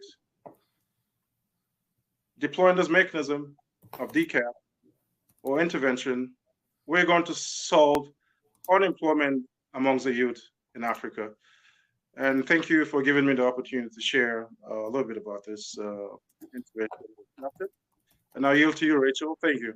Yeah, thank you so much, Mr. Kaigama. Those were very insightful. We also have some few questions for you, and we will do that after Mr. Rama Zomaleto has given us his presentation. You're very much welcome, Mr. Rama. And Mr. Rama has over a decade of managing technical and operational workflows for leading technology companies such as BlackBerry, Google, Amazon. Rama Zamaleto offers a unique blend of leadership, vision, and knowledge. And it is during this phase of do no evil at Google that he found his philanthropic side, which is later to be shared by guidance of many mentors whose lessons he carries with him to this day. So, Mr. Rama, you're welcome. The stage is yours. We're looking forward to hearing more from you. All right. Thank you so much, Ms. Rachel. Really appreciate it. Mr. Machine, as a fellow polyglot, I can definitely understand, the importance of language, right? Mr. Kagame, just wonderful what's happening with blockchain.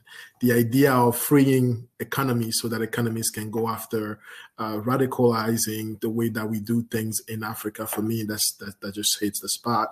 And Jote, you know how I feel about diaspora. I think it's the business. We need to take care of our folks there, and this is a way to do it, right? Really, what I wanted to talk about today is really just as Jote. I've been in tech for quite some time. I've worked with quite a number of powerful startups that are now huge companies, right? I started at BlackBerry and then made my way to Google, and then from Google I made my way to AWS, and that has given me a perspective that's completely unique, right? And because of that, as an entrepreneur, I've endeavored to build solutions that can evolve the continent. We recently just launched an application called Yazi. And really what Yazi is really changing the way that education is done on the African continent and everywhere, if you will, right? We stopped building just for one place, but we're thinking about how do we build for the masses rather than the 10% that can actually afford it, right? And that's what we are doing. So how do we do that? Imagine a world where your kid can just pick up a device and ask it, hey, I'd like to learn about algebra.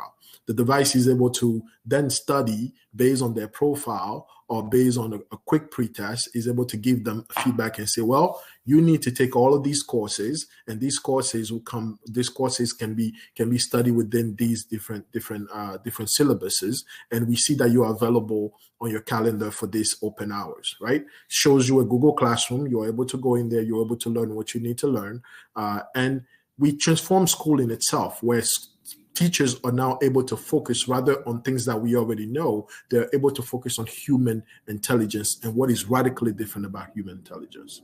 So we are getting to a point where we want to transform education from inside, right?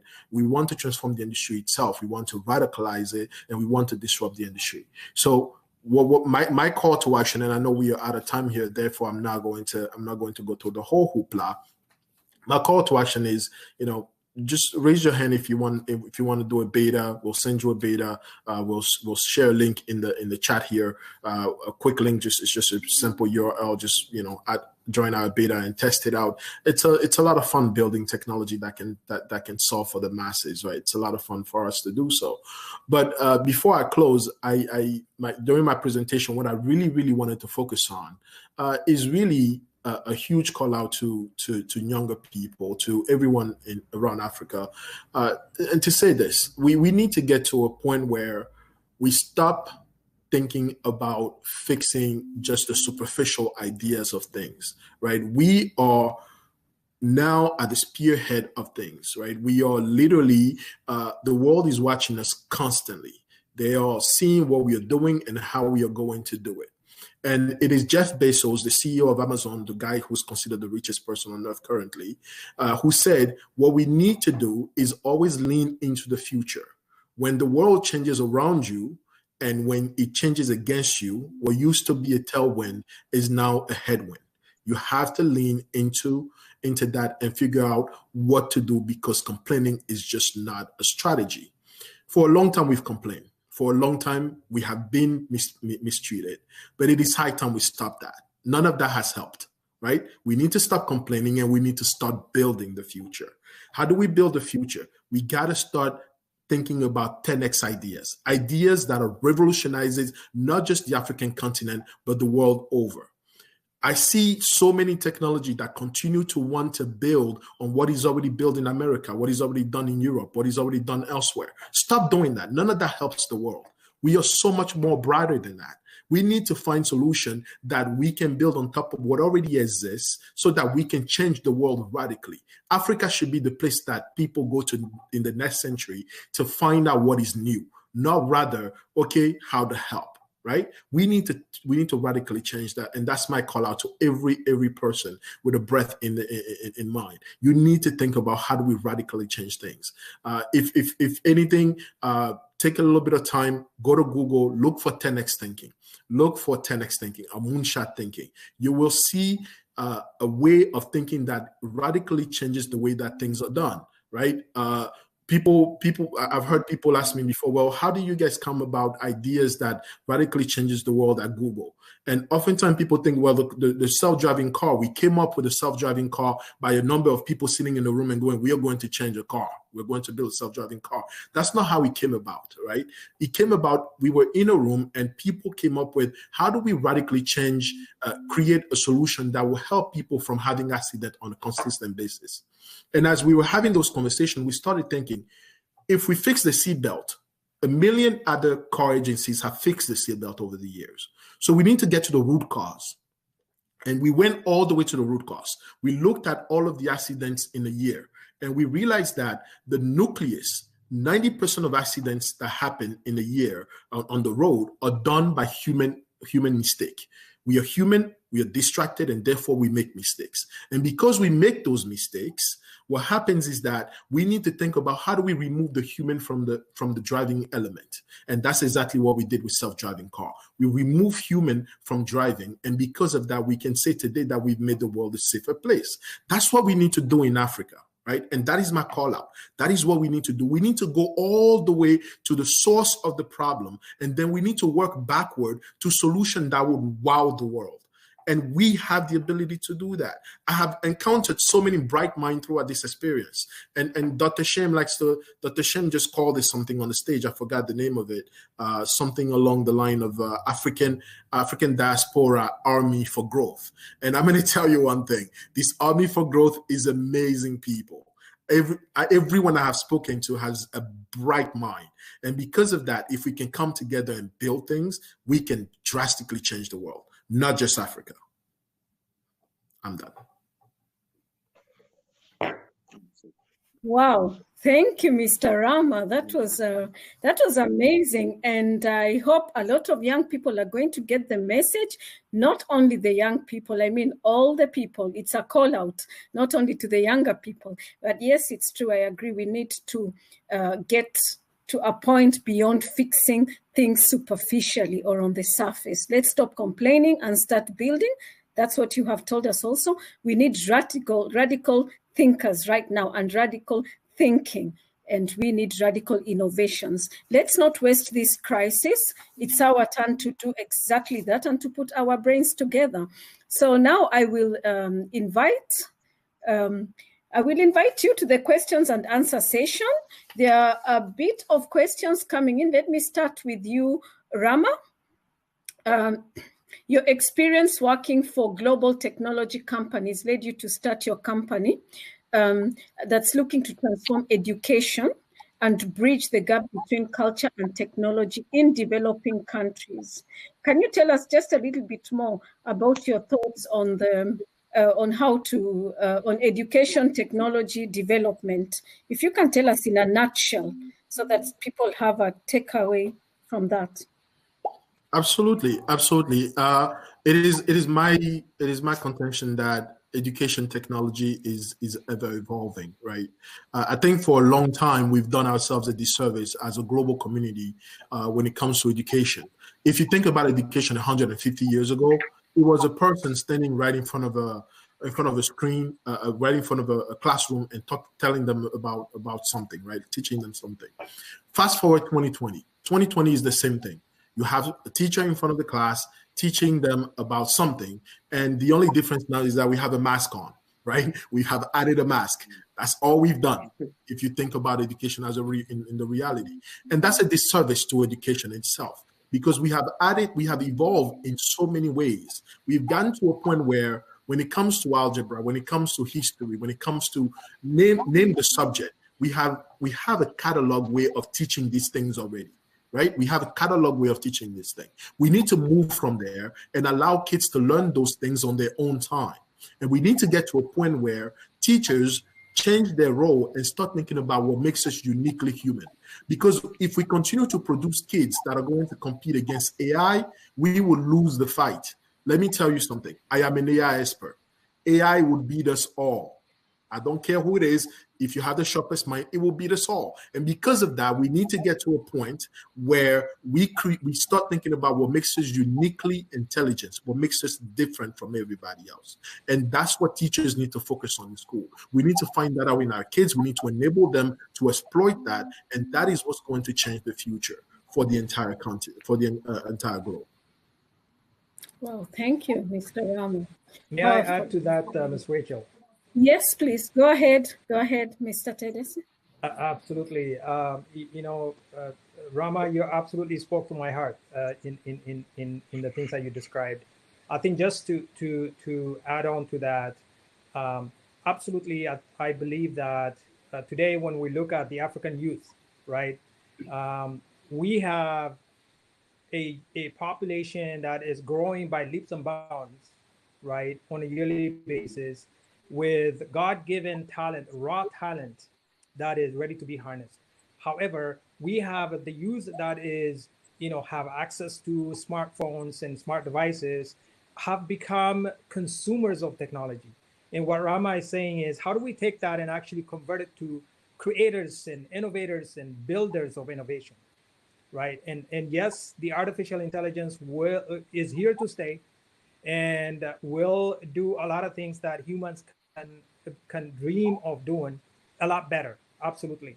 But at the same time, there are inherent skills, talents that are unique to human beings that we have to cultivate and develop and nourish. And I think that's what Rama is saying. We need to approach it in a unique way and not think of the current status quo limit our ability to do so. And I hope this will come across as a key message for the African youth, that don't think that the solutions that have worked really well for the Western world are applicable for our environment back home. That is absolutely not the case. I've been there.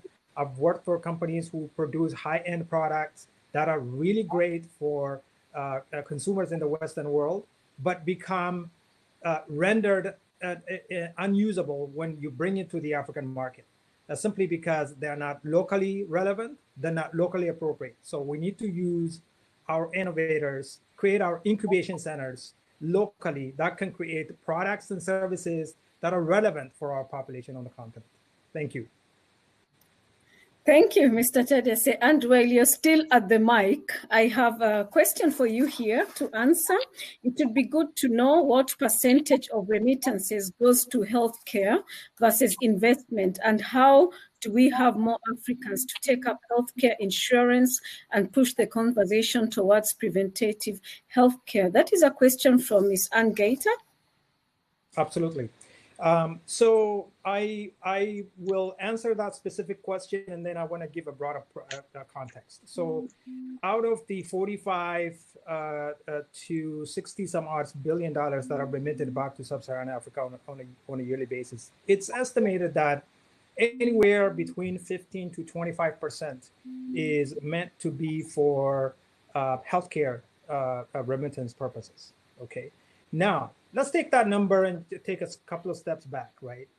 When we think about the average healthcare expense per person per year for a country like the US, we're looking at about anywhere between $10,000 to $15,000 a year, right? That's how much is spent on an individual on average per year here in the US. Now, you take that same calculation and you apply it in a country like, let's say, Ghana.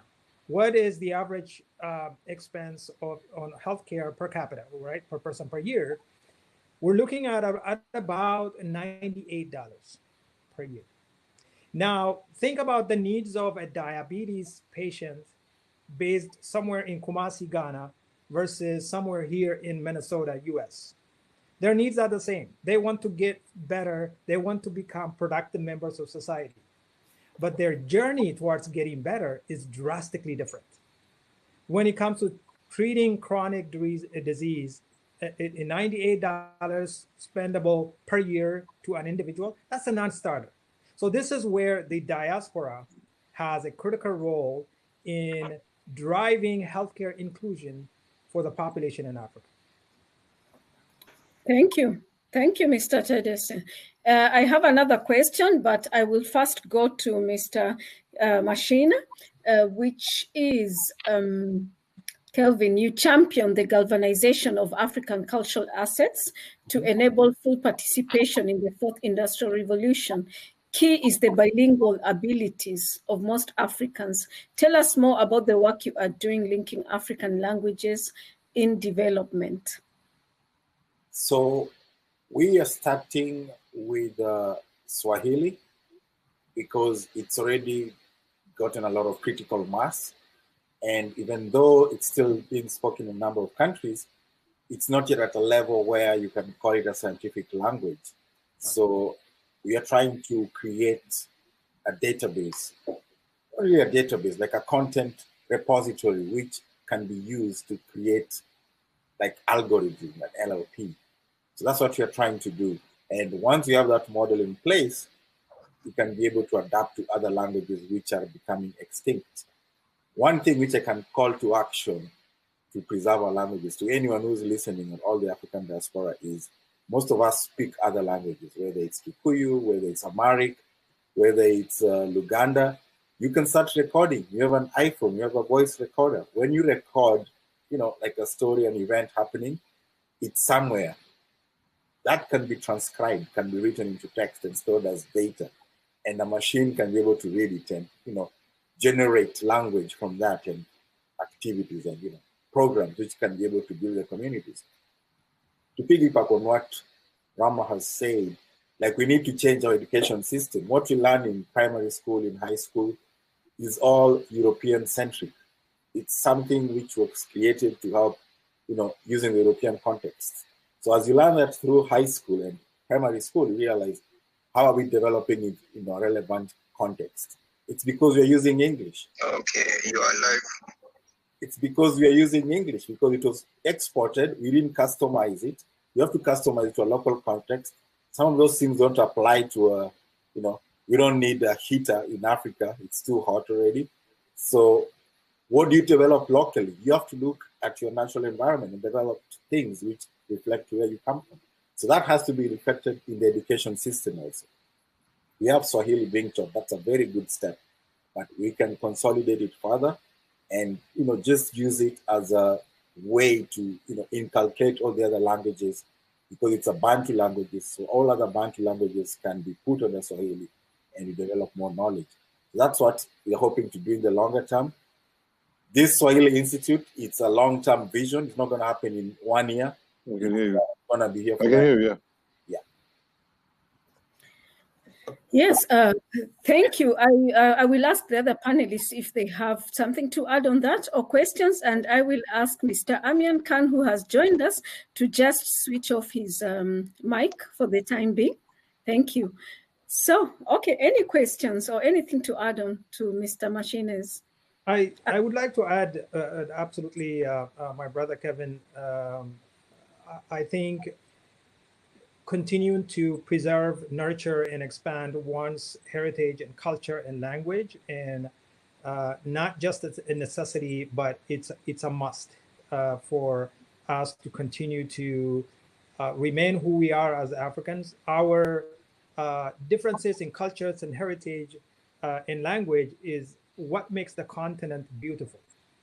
And it has to be done as such. One of the organizations, and maybe this is something I can connect with you offline, out of the US is there is an organization I've had the pleasure to serve called Books for Africa. I was a recent president of the board. Books for Africa is the largest shipper of text and library books to the entire continent. 50 million books in the last 32 years to all the 55 countries. One thing we do is we believe in cultivating the culture of reading. And the one effective way to be able to do that is when you put reading materials, learning materials in the languages that kids and students understand, in the languages that are native to them, actually the propensity to learn and pick up new skills gets higher. And we work on translating existing books to local languages, but also working with storytellers and authors and publishers locally to produce local languages books for libraries and kids. So I would love to connect with you offline, but yes, it resonates. Definitely. Yes, thank you. Thank you for that, Mr. Tadesse. Now, I have Mr. Kaigama. Did you have something to add on that? Yeah, I have a question, to Mr. Kevin. Just wondering, at a session yesterday, part of Africa Chamber of Digital Commerce, we were discussing with one of our RMDs, Janine, that happens to be of African descent, but in Suriname, but it's Surinamese. Sure. So just my question is there a way we could generate a language, those language assets, generate a DNA, kind of a detailed DNA of every language, and able to match, let's say, have a database where, let's say, someone that was unplugged, were taken out of Africa and now reside in Suriname and speak, a bit of, African dialect and other things. Like, is there a way we could create a language DNA of sort, digitize, and then people in different parts of, people of African descent in different parts of the world could just go in there and say something like Siri, and then the DNA, the detailed DNA of that language, basically through the AI, the algorithm there basically matches based on certain identical. Absolutely. That's something which can definitely be done. There's actually a project being currently running. I think it's sponsored by several nonprofits, and it's called Lacuna Fund, and they are trying to create data sets for Lacuna Fund, L-A-C-U-N-A. They're trying to create data set for low resource language, as they call them, because when you train a machine or like an AI model, most of the people speak English, or the most languages which are in existence. So the models will just keep on reproducing stuff which is relevant to the Western or more advanced countries. But the low resource languages, they don't have computer engineers, for example, or they don't have internet web page, let's say Xhosa or Zulu or Yoruba. No one can develop anything which can read that. So we need to create more content. We need to, I probably need a smartphone to record the voice. I think that's the basic transcription, because I know there are many Kenyans who do transcription for English from all over the world. They just write it down and the data set is sent somewhere. That can be done locally. There's so many events which go on in Africa, traditional events. Think of anything which happens. Who's recording that? Who's making it out known? So those are things which can be recorded and stored in a database. I think people use GitHub. That's the central place where people just put some software. But we'll need more, at least people who have some bit of technology. That's a key part. Yeah. Thank you. Yeah, thank you, Mr. Machine. And now, Mr. Kaigama, while you're at the mic, I have something for you. Could you, in a nutshell, just let us know how the Africa Chamber of Digital Commerce is working to transform Africa through technology, and what are your thoughts about the digital economy in Africa? If you could just summarize. Thank you. That's an excellent question. Well, in a nutshell, what we're doing as an organization is trying to be organically African. That means creating where there's going to be confluence of ideas between people on the continent, and also some of us that are here in Diaspora, for instance. We crafted two initiatives to have a fund that will be dedicated towards those some of the second initiative, which is the rural industrial zone, and also part of it is going to be an addition lab as well. Basically, the approach is to systemize, identify what they're good at, systemize their processes, allow them to adopt a cooperative system to make those communities pretty attractive, then set up a micro system, micro lending system using, let's say, the blockchain technology for quick access for people in the rural areas. That means they can leverage their land in a digitized form and leverage as a collateral. They can do all kinds of ways. You don't have to go to Lagos or other bigger cities, or Lusaka or any other bigger cities as a rural dweller. you, from the comfort of your heart, you can leverage what God has blessed you with, which is land and resource to access those micro lending. And you become, within the digital economy, you become included. Because when you're given the ability to do that, you become financially included. That means able to set up the accounts, the wallets, for you to do things that are transactional, to accept the loan that's going to be sent your way, and for you to also do your payments as well.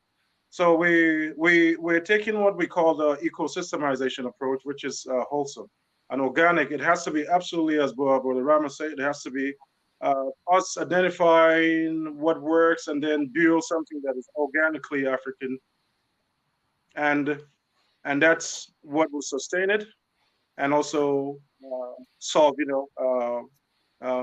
major problems within Africa. Thank you. Hopefully my answer was sufficient enough. Thank you. Yes, thank you, Mr. Kaigama. Anybody in the panel who wants to add on that? Yeah, I think if I can just say, Derek, there was some very interesting comment you made about organic. And one of the things that I know for the youth, especially being on the Kenya Climate Change Working Group, is that there is a need for us to go into climate smart agriculture to bring about sort of fruits, vegetables, and basically growth of organic products, which can be done hydroponically and aquaponically. And I think there's a way in which we should also train the youth and give them access to systems so they're able to farm in a much more better manner and with much better know-how. And I think this is one of the things which I wanted to present at one time as cross-cutting, but today I'll probably talk more on the media when I come to it. Okay, thank you, Mr. Amikan. Mr. Kaigama, you want to respond to? Oh yeah, thank you for the question. Part of the ecosystemization approaches, as most African communities, agriculture is part and parcel of what they do. It's something that is part of their DNA. So part of the systemization is to bring and to leverage what is emerging, which is smart agriculture. Through endowments, you do capacity building, develop also organically a storage mechanism as well. And also, most importantly, have them have ownership, be invested in the process as well. And for it to make a whole lot of sense, and also to significantly generate the kind of impact is required. So in the ecosystemization approaches, everybody has a role. You that God has blessed you to do agriculture, we're able to basically increase your capacity to do that through training and other things. And you that is blessed to mine, we're also able to see how we can elevate and also provide opportunities or channels where you can access resource to put it right directly into your business as a let's say artisan miner.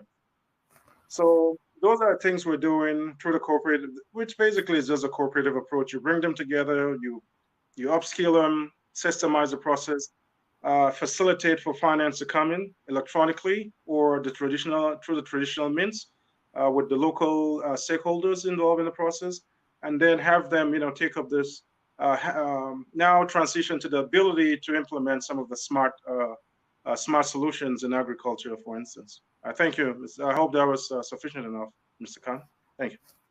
Okay. Yeah, thank you. Thank you. Mr. Khan, I saw you joined us when we were having the question and answer session. I know you were supposed to make a short presentation.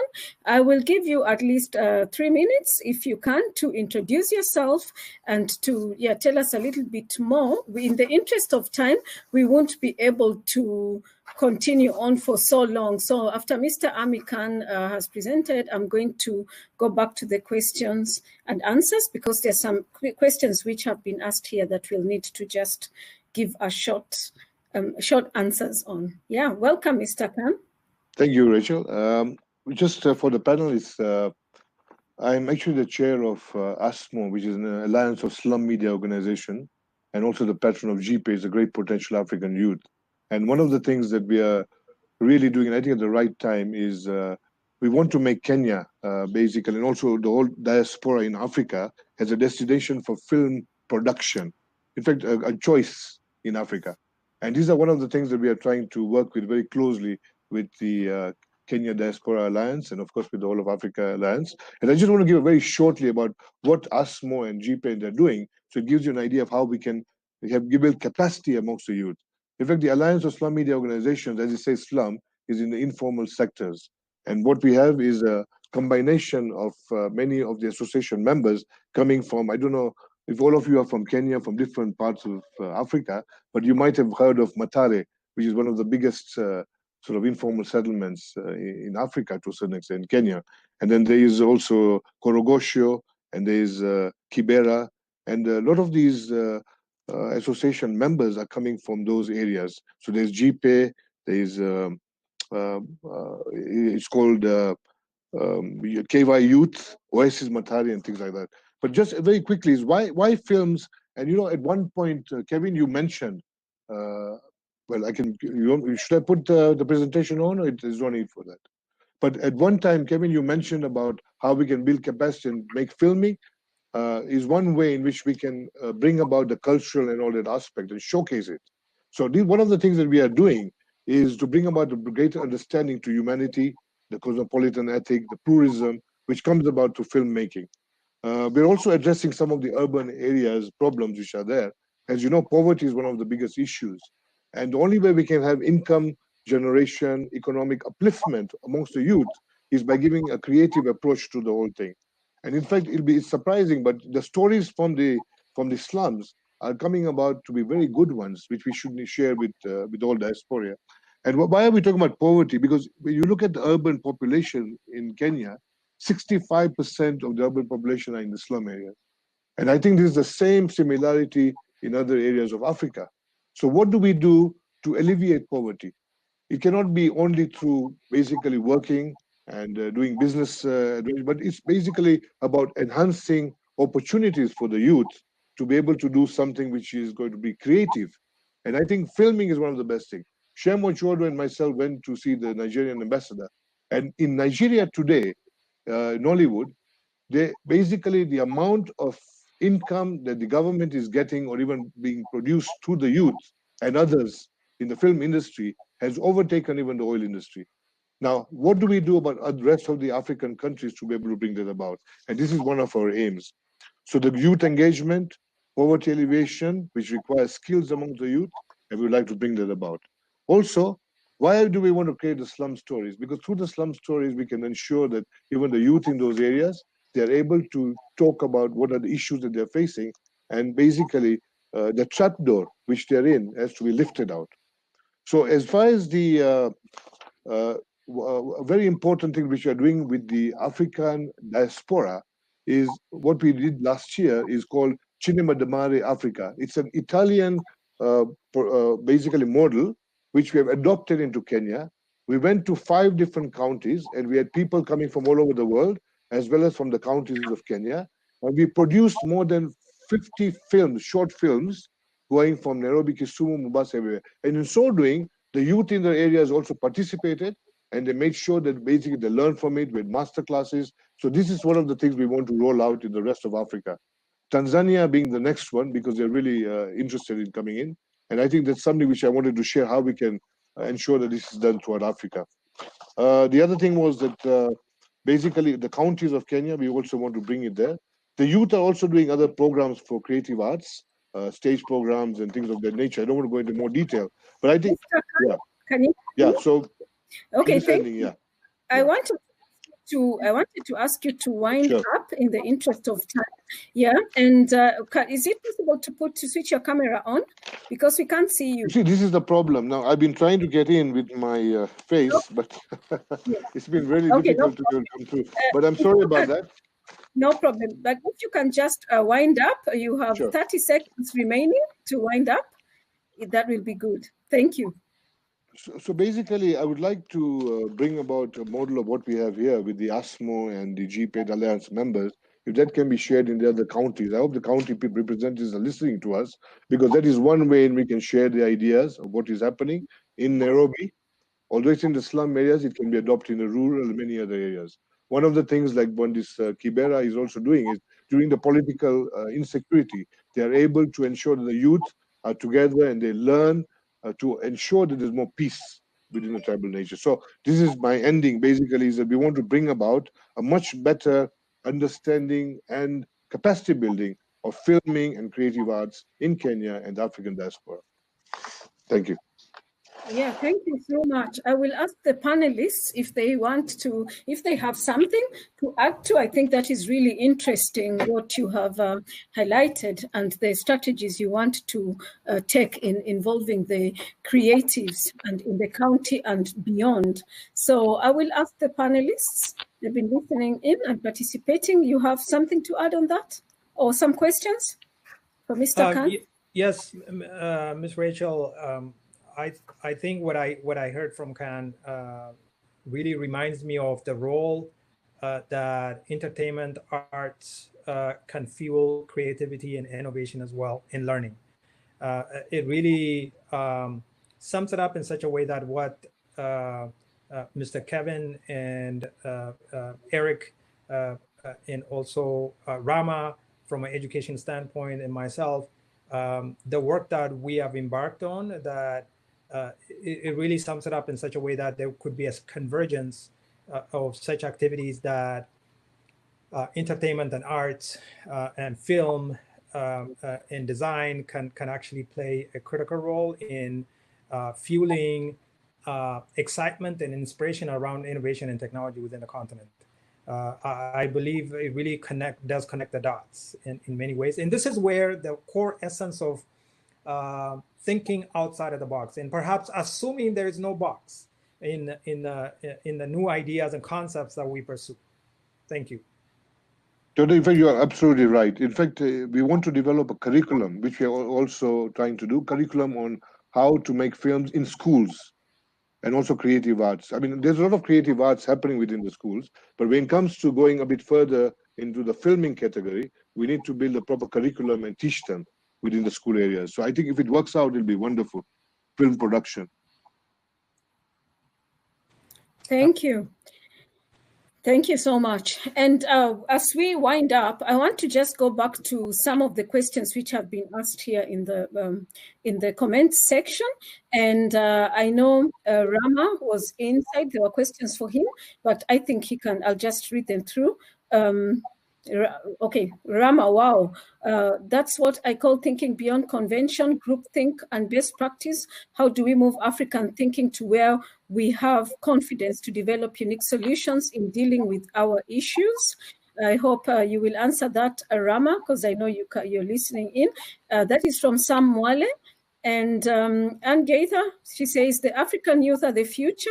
We need unique solutions for our unique problems. We can be inspired by the West, but we have to innovate for us. Thanks, Mr. Jota, for reminding us, and you're a good role model with the work at Diaspora Care. At Rama, you have made me to rethink on my activities with kids and young people at the local Makerspace and Fab Lab, Winam in Kenya. That is from Martin Olo.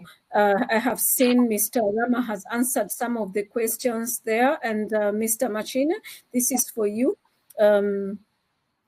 Language is a powerful tool that connects us. Swahili is African, and I'm glad that Kevin and his team at the Institute are working on how we as Africans and the Africa diaspora can communicate better with each other and share their stories.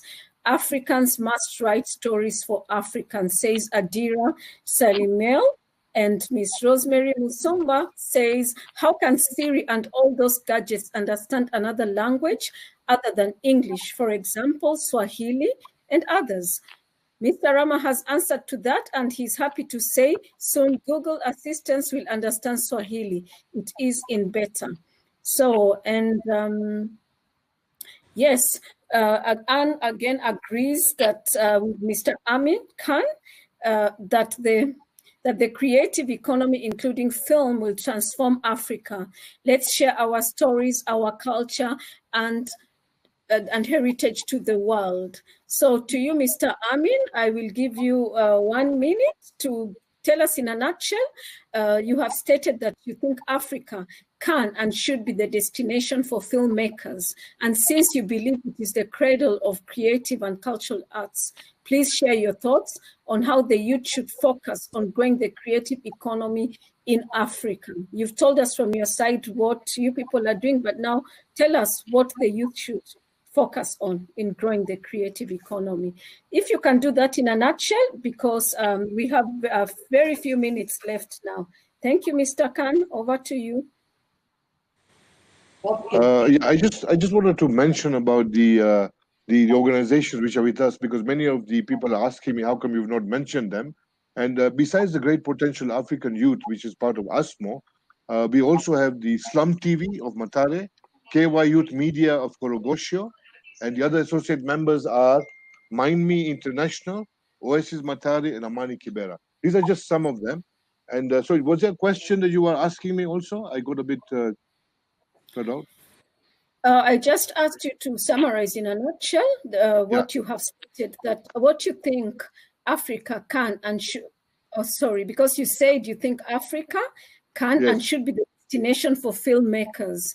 And since you believe it is cradle for creative and cultural arts, please share your thoughts on how the youth should focus on growing the creative economy in Africa. Do you have the youth perspective from the youth side?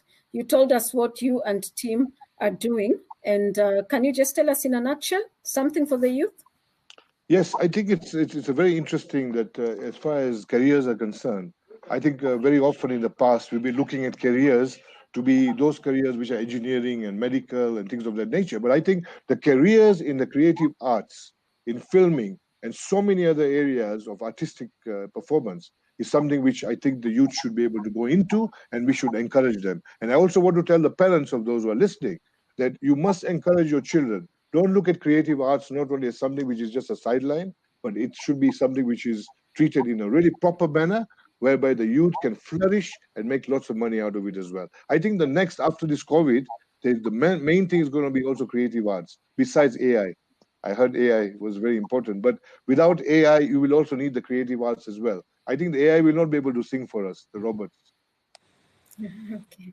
Thank you, Mr. Khan. As we wind up, I would like to ask Mr. Rama to come back to the stage.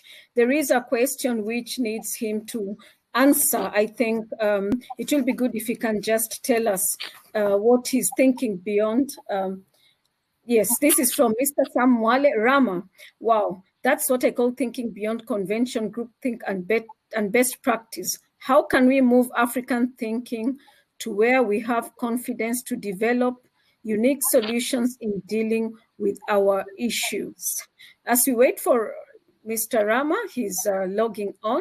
I think he's had the question. Go ahead, Mr. Rama. The mic is yours. Yeah, I heard the question, and I appreciate the question, Mr. Samuale. It's indeed something that's really, really dear and near to my heart.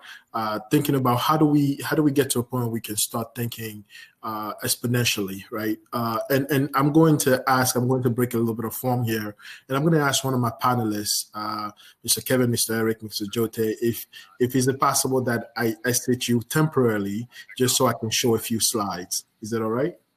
Yeah. Yeah? Yes, go ahead, bump me off. Yeah. Okay, I will bring you back in as soon as possible. Thank you. Okay. All right, so I'm going to share my screen now. Let's see here.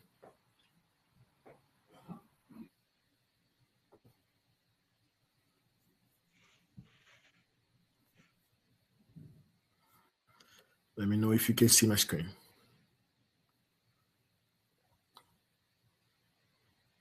Can you see my screen? Not yet, Rama. Okay. Yes. Yes. All right. Wonderful. So I wanted to cover something really quickly. When I mentioned the idea of moonshot thinking, right? For me, moonshot thinking is this, right? It's taking a radical idea, a radical problem, and then evolving it to a point where you can. And my slides are loading. It's taking forever to load for some reason. So let it load. There you go. Right? It's taking a radical idea and then finding a way to solve it by improving it 10 times, right?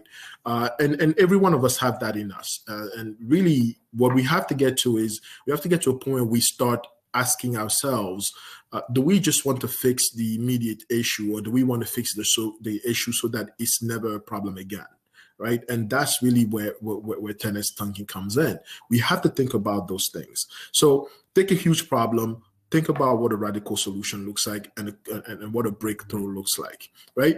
And to explain that better, and Ms. Rachel, I know we are out of time, but I'm going to beg of you to allow me to do this. I'm going to beg of you. Is it okay if I do this? I'm just going to play a quick video. Go ahead, Rama, go ahead.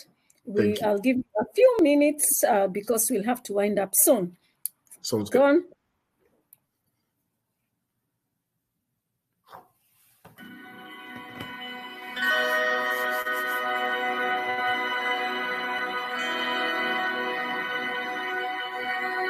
The actual moonshot is wonderful, inspirational, poetic, beautiful, involved great technical challenges, genuine heroism. It brought the world together. But think about the Polynesian islander on the dugout canoe, deciding one day they were going to go that way. No one had ever been that way before. No one even knew if there was anything that way before. It was amazing, and it changed the world. People can set their minds to magical, seemingly. Mr. Ram, I think it's the wrong screen on display. We still can't see. Bring them to reality, and that then sets other people on fire. That other things that look impossible might be accomplishable. Galileo is such a hero, in thinking big, and what he represents to me is both curiosity and wonder that humanity had. You can't see the screen. You can't see the screen. Oh, you can't see the screen. Okay, hold on. No, we can hear, but we can't see the screen. You can hear, but you cannot see my screen. Okay, that is weird. Yes, that is odd. That is odd. Okay, we'll just share the video so people can watch it on their own term. But I'm just going to go back to my slide really quickly here and just close with just a simple comment. Can you still see my screen though? Or you can't see my screen at all? Can everyone still see my screen? Yes, we can see your screen, but we could just hear the background, the video, the sounds with the video, but we couldn't see the video itself. Okay, but now you can see my screen though, right? You can see mechanism. Yes, we can see. Okay, so basically, and this is really to answer Mr. Sam's question, right? We need to get to a point where we start thinking about real mechanism, right? And when I say mechanisms, I think about really a way that circularly, when we take a problem, we are able to apply solution to it that we can then check on the solution to see if it's working in order to improve on the solution so that it never comes back again, right? That is what a mechanism is. And if anything radically has been done in the tech industry, right? People talk about Silicon Valley. People talk about the fact that Amazon, Google, and Microsoft and these companies have been able to do ungodly things. If they've done those things, it is not by mistake. It is all done because of mechanism, right? Everyone functions on a certain mechanism. Africa has for a long time had the wrong mechanism. We continue to think in a different, disparate way, and we need to start thinking the right way. So I'm going to give a quick example of mechanism. For me, the biggest mechanism I can think of is peak. I've lived my entire life on this notion, right? The idea that I need to have peak in everything that I do. If I'm going to endeavor to take on a new project, I need to know that I have the right passion for it. I need to know I have the right energy, the right attitude, and the right knowledge, right? Ultimately, I need to understand within me that if I take this on, this is something that when I'm faced with adversity, I am able to move forward with. Right? When you take, for example, anything that you get that gets done, nothing gets done smoothly. Everything encounters a bit of an uphill battle, and you have to have the right passion. Otherwise, you will give up. Right? So it's not just taking on something, it's making sure that you have the right passion to take it on. Then it's making sure you have the right energy to take it on and the right attitude. Knowledge is secondary. Knowledge, it would always come. Knowledge is readily available to us today. We have knowledge in the palm of our head. Everyone that has a phone has all the knowledge that ever existed in the palm of their hand. And because of that, we can get to a point where we can actually excel. How do we start thinking radically? How do we start evolving radically? We need to start implementing mechanisms such as these that allow us to determine who is the right person to take on the job. Do they have the right energy? Do they have the right attitude? And can we enable them with the right knowledge? That way, we are able to radically change the way that we approach a problem, the way that we solve for the problem, and make sure that we're no longer solving the problem just for Africa, but for the world over. And at that point, we really have a seat at the table, right? We really have a seat at the table, because it's no longer let's fix it for just the 300 people in a village, or let's fix it for the 5 people there, but it is rather let's fix it for everyone, and everyone that's in the world. Well said. Thank you. Thank you. Well said. So we are going to wind up.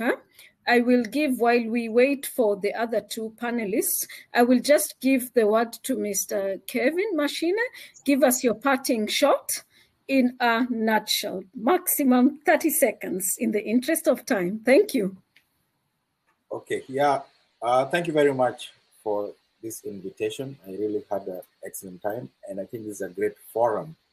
And my parting shot is we should celebrate our diversity of languages. We should try and preserve it, because that holds a future, even in the creative industry.